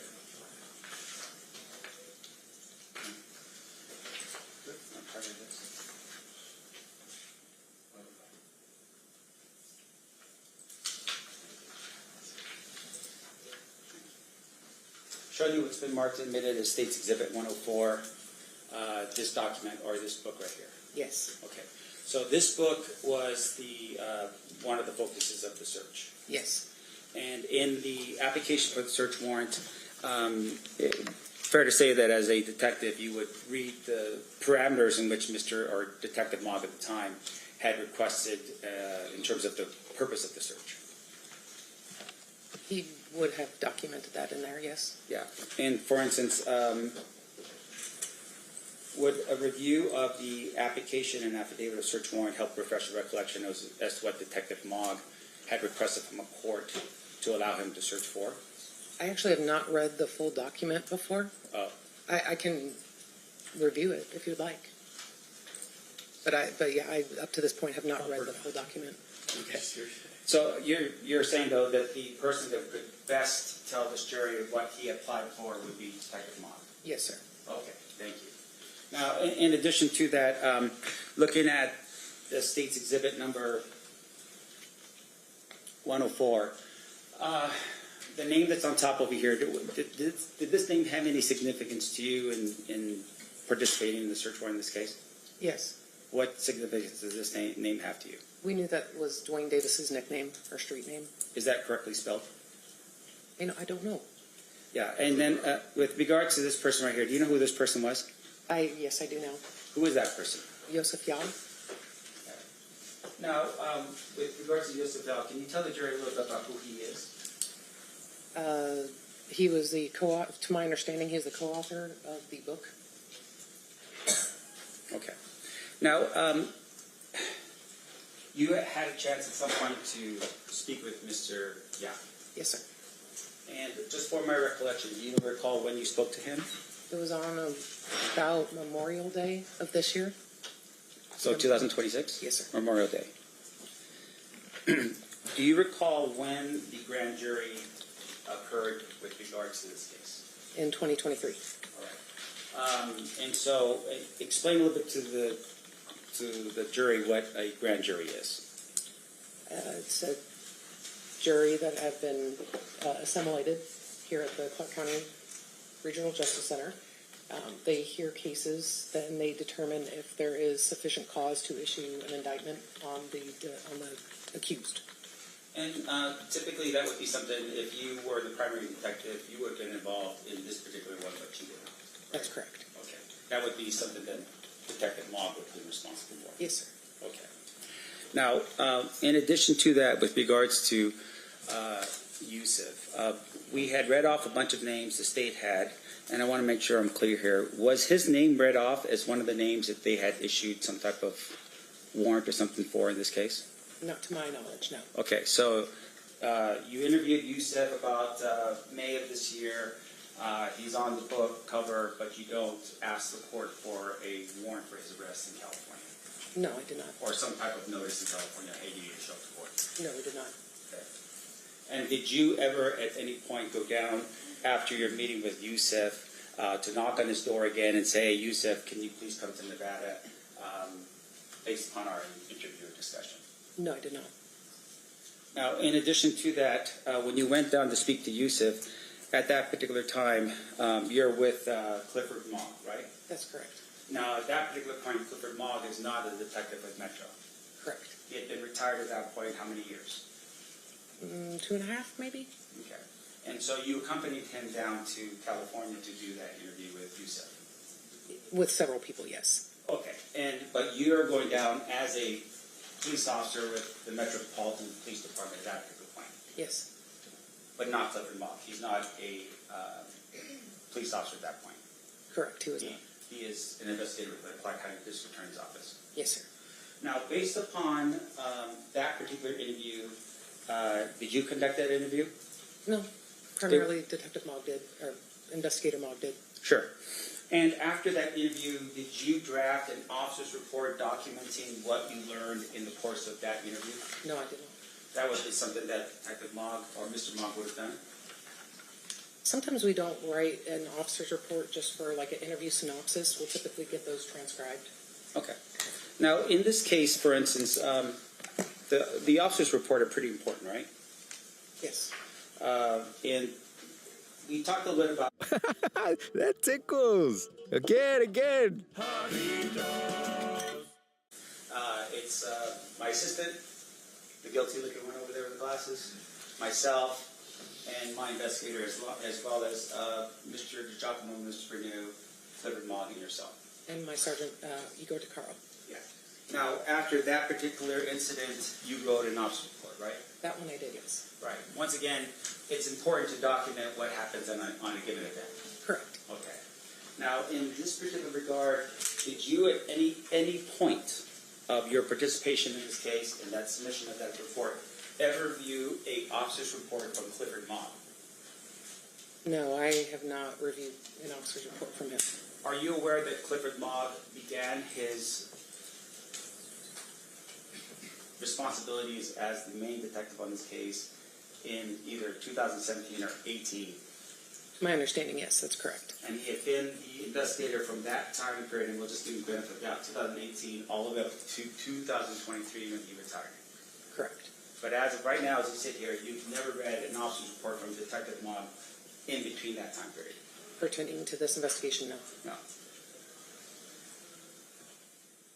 Now, in addition to that, there was some discussion about people. Was there ever a compelling order or a warrant issued for Suge Knight in this case? Not to my knowledge, or if there was, I didn't have a role in that. Right, and fair to say you know exactly where Suge Knight is today. Yes. He's actually in custody. Correct. Okay. Did you ever at any point issue a compelling order or a warrant for Foxy Brown? I did not. Okay. Do you know who she is? I don't. Okay. That would have been something that maybe Mr. Mogg would know of. Yes. Okay. How about for an individual named Big Meech from Detroit?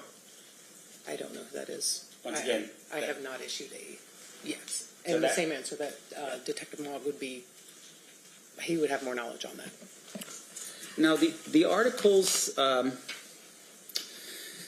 that we took a look at here that the jury was introduced to, do you know any reason, besides the fact that they were taken from my client's house, do you know who put those articles together? I do not. Do you know the purpose of those articles? I do not. Okay. Now, fair to say, in the course and scope of your investigation as a detective now, one of the things that you would look for if you were looking at a suspect would be through their phone. Right? In today's age, yes. Yeah. And one of the things you look for either on their phone or on their computers would be maybe search history. Yes. And what you're looking for is if a person is Googling an address and Googling up a shooting that took place on the corner of Charleston and, I don't know, Wallapie, and they're doing it over and over again, that would lend some issue as to why you're looking up the details of a shooting that, say, nobody knows, right? Yes. And that would help you determine whether that person has knowledge of a shooting that pretty much nobody else would know. I can't say nobody else would know, but they would show that they do have knowledge of the incident occurring. Right. Now, in terms of those articles, though, can you say that that's what that was for? I cannot. Now, in addition to that, in your experience,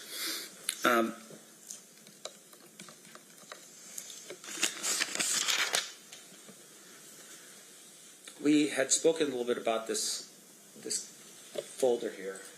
I'm going to show you again for the jury. This is State's Exhibit 37.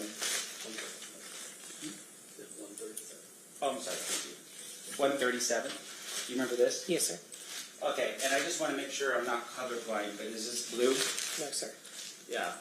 There looks like there might be like a candy cane on top of it. That's correct. And something else that's there. It looks like a little snowman or something like that. Do you know what the purpose of this folder was? No, other than it being just like a scrapbook type. But nothing else besides that? I don't know any other relevance to that. Okay, and just for the record, it's got green in here as well. It looks like a pretty festive notebook or Yes. folder. Yes. Okay. Now, in your one of the things that you had shared with us as well is the search warrant in this case that was found on scene. This would have been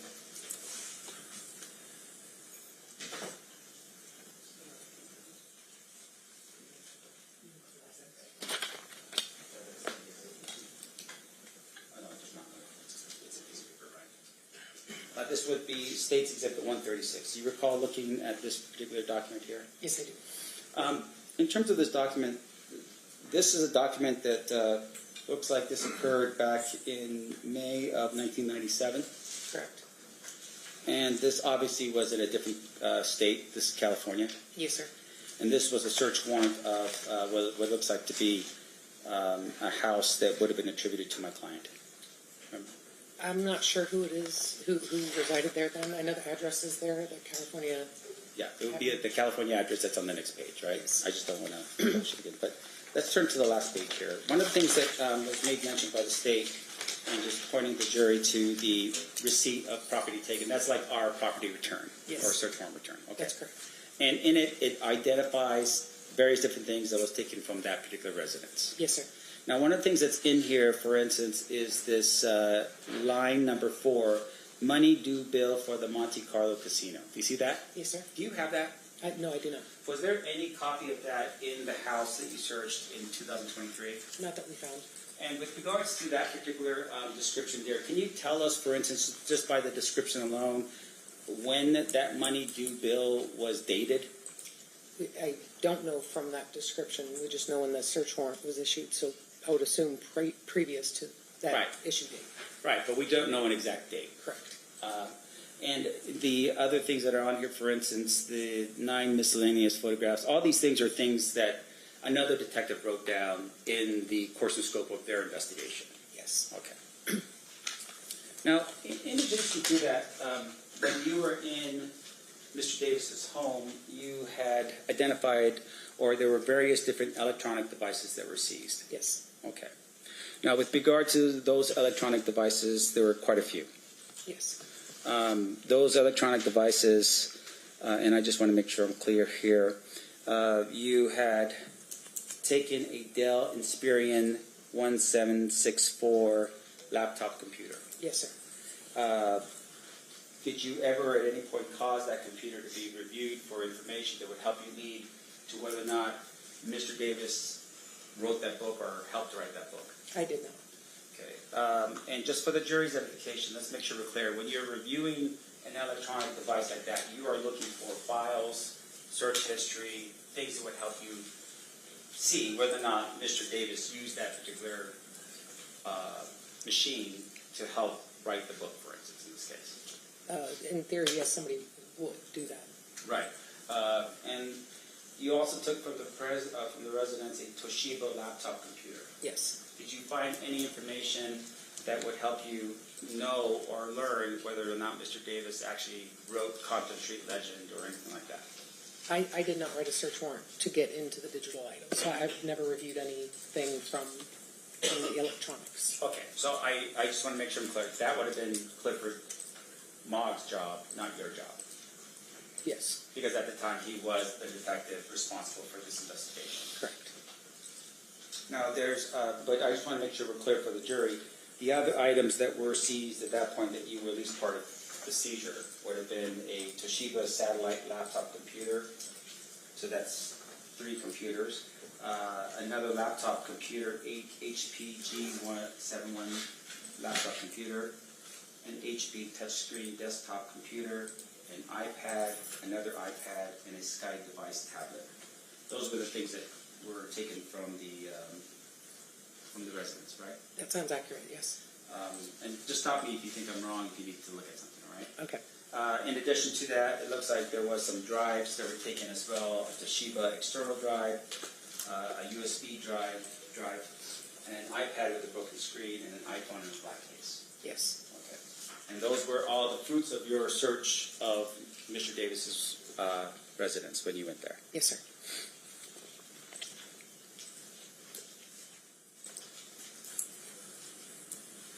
And once again, whatever was found inside of those objects would be something that would be Detective Mog's responsibility to tell this jury, not you. Yeah. Yes, sir.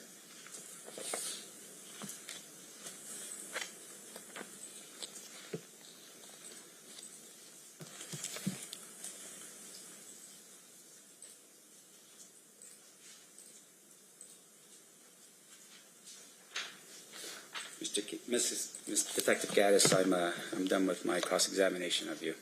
Okay. I appreciate your answers today. Thank you.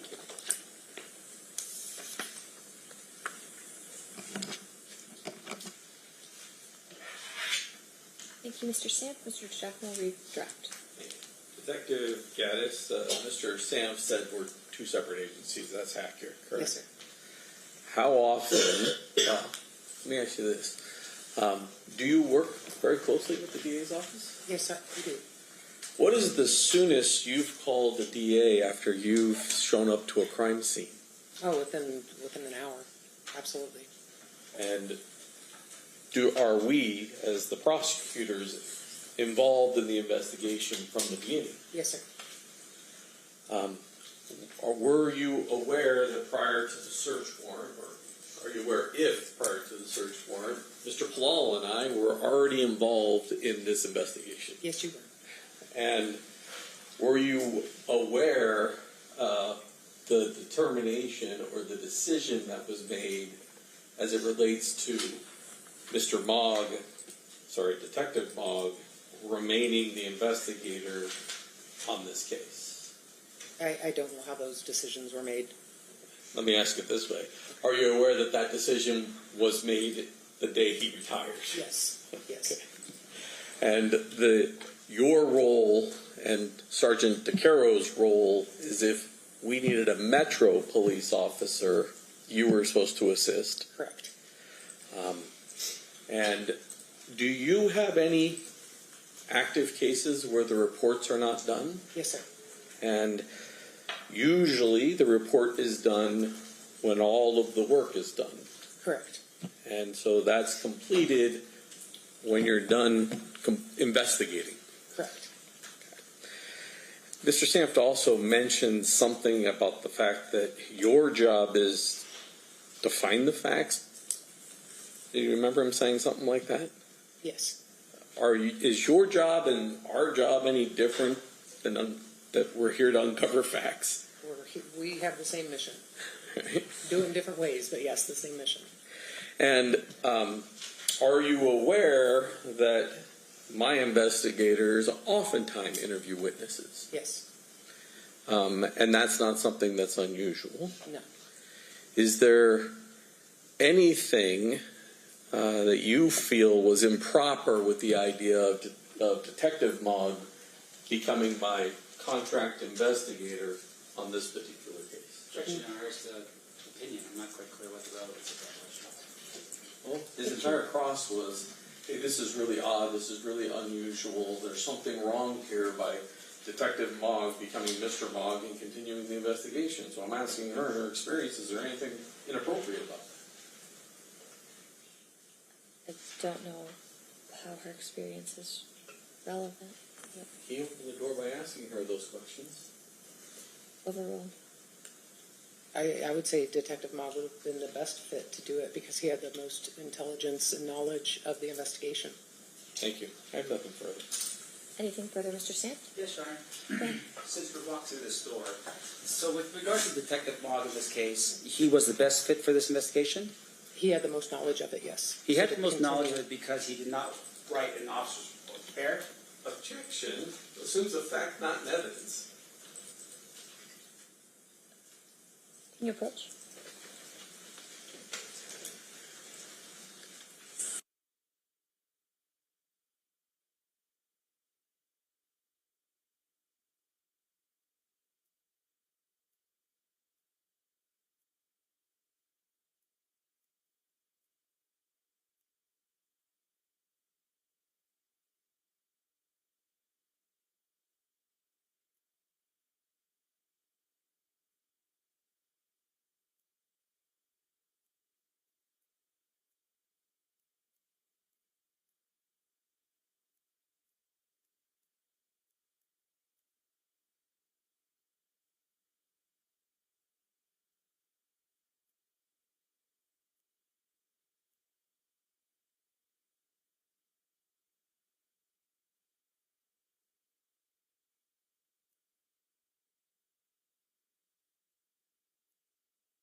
All right, that's overruled. You may ask your question. And I just forgot the question, so let me back it up real quick here.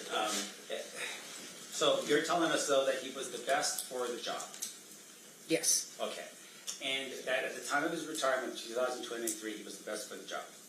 He had the most knowledge of it, yes. Yes, and he had the most knowledge of it because he was the primary detective on the case? For the preceding several years, yes. Yes. And when he retired, he did not have an officer's report? I don't know if he did or didn't. Well, I'm just based upon your knowledge, you're saying you don't know? Yeah, I know. I've never actually read it. I don't know if he did. So you don't know if he had an officer's report? Correct. And you say he was best for the case, even though technically there were other detectives on your unit that could have taken over that case? There are additional detectives, absolutely, yes. And are you saying that somehow Detective Mogg had something different compared to all the other detectives that could have taken over that case from the homicide division? Well, I say that about Detective Mogg because he had those 4 or 5 years of experience already invested into the case. So for him to kind of finish it out and to see it through, to me that made the most sense, in my opinion. But without capturing it, putting it down on an officer's report? Well, objection. She just answered she doesn't know if there is one. Let me ask you this question. I'll withdraw the question. In terms of, as you sit here right now, there was a cold case unit, right? Yes, we do. We have a cold case. The cold case unit would investigate crimes that occurred, like, say, for instance, in this case, 30 years ago? Yes, they do. And they could have very easily taken this file as well, right? So from my understanding, when Detective Mogg obtained this case, we did not have a cold case unit in our section at that time. That didn't come into play until maybe 2020 that we were able to fulfill a cold case detectives. Okay. And so in terms of the way you're describing it now, are you saying that Detective Mogg was operating a cold case? No.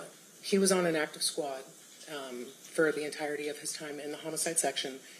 But when he received this case from the preceding detectives, we didn't have a cold case unit for them to have investigated it. So basically, any of the cold cases came down to the next person in line, more or less, and that happened to be Detective Mogg. All right. And in terms of the Detective Mogg situation, are you telling us, though, that he was hired by Metro as an investigator doing cold cases? No, he was a detective with Metro, employed as a commissioned officer. He wasn't hired by Metro separately to do cold cases. And I apologize for that. Let me just back up here. So, are you aware of an retired officer by the name of Dean O'Kelly? Yes, sir. And he, at some point, worked on cold cases? Yes, he did. And he worked on cold cases after he retired? Correct. And prior to that, he was actually a homicide detective? Yes, sir. So, I apologize, maybe I wasn't clear on my question, but are you telling us that that's what Detective Mogg did in this case, that after he retired, he became an investigator just like Dean O'Kelly on cold cases? Detective Mogg did not do that with Metro. And once again, as you're sitting here right now, you don't know of any officer's report up until the time he retires? That's correct. Are you aware of any other reports that he wrote after he retired in this case? No, sir. Are you, and once again, any reports at all that would be put in the file to help the next detective with the investigation, anything like that? I'm not aware of them. I have no further questions. Thank you. Anything further, Mr. DiGiacomo? No. Ladies and gentlemen of the jury, any questions for this witness? Seeing no hands, thank you, Detective Gaddis. You're free to go. Thank you. Does it make sense to break for lunch at this time? We have one short witness, but maybe we could do a restroom break and then break for lunch. Does anyone in the jury have to use the restroom? Yes? Okay. All right. So we will take a break. During the recess, you're admonished not to talk or converse amongst yourselves with anyone else on any subject connected to the trial, or read, watch, or listen to any recorded or commentary on the trial of any person connected with this case by any medium of information, including without limitation, newspaper, television, internet, and radio, or formally express any opinion on any subject connected with the trial until the case is submitted to you. We'll have you guys back here at 11:40. Please rise for the jury.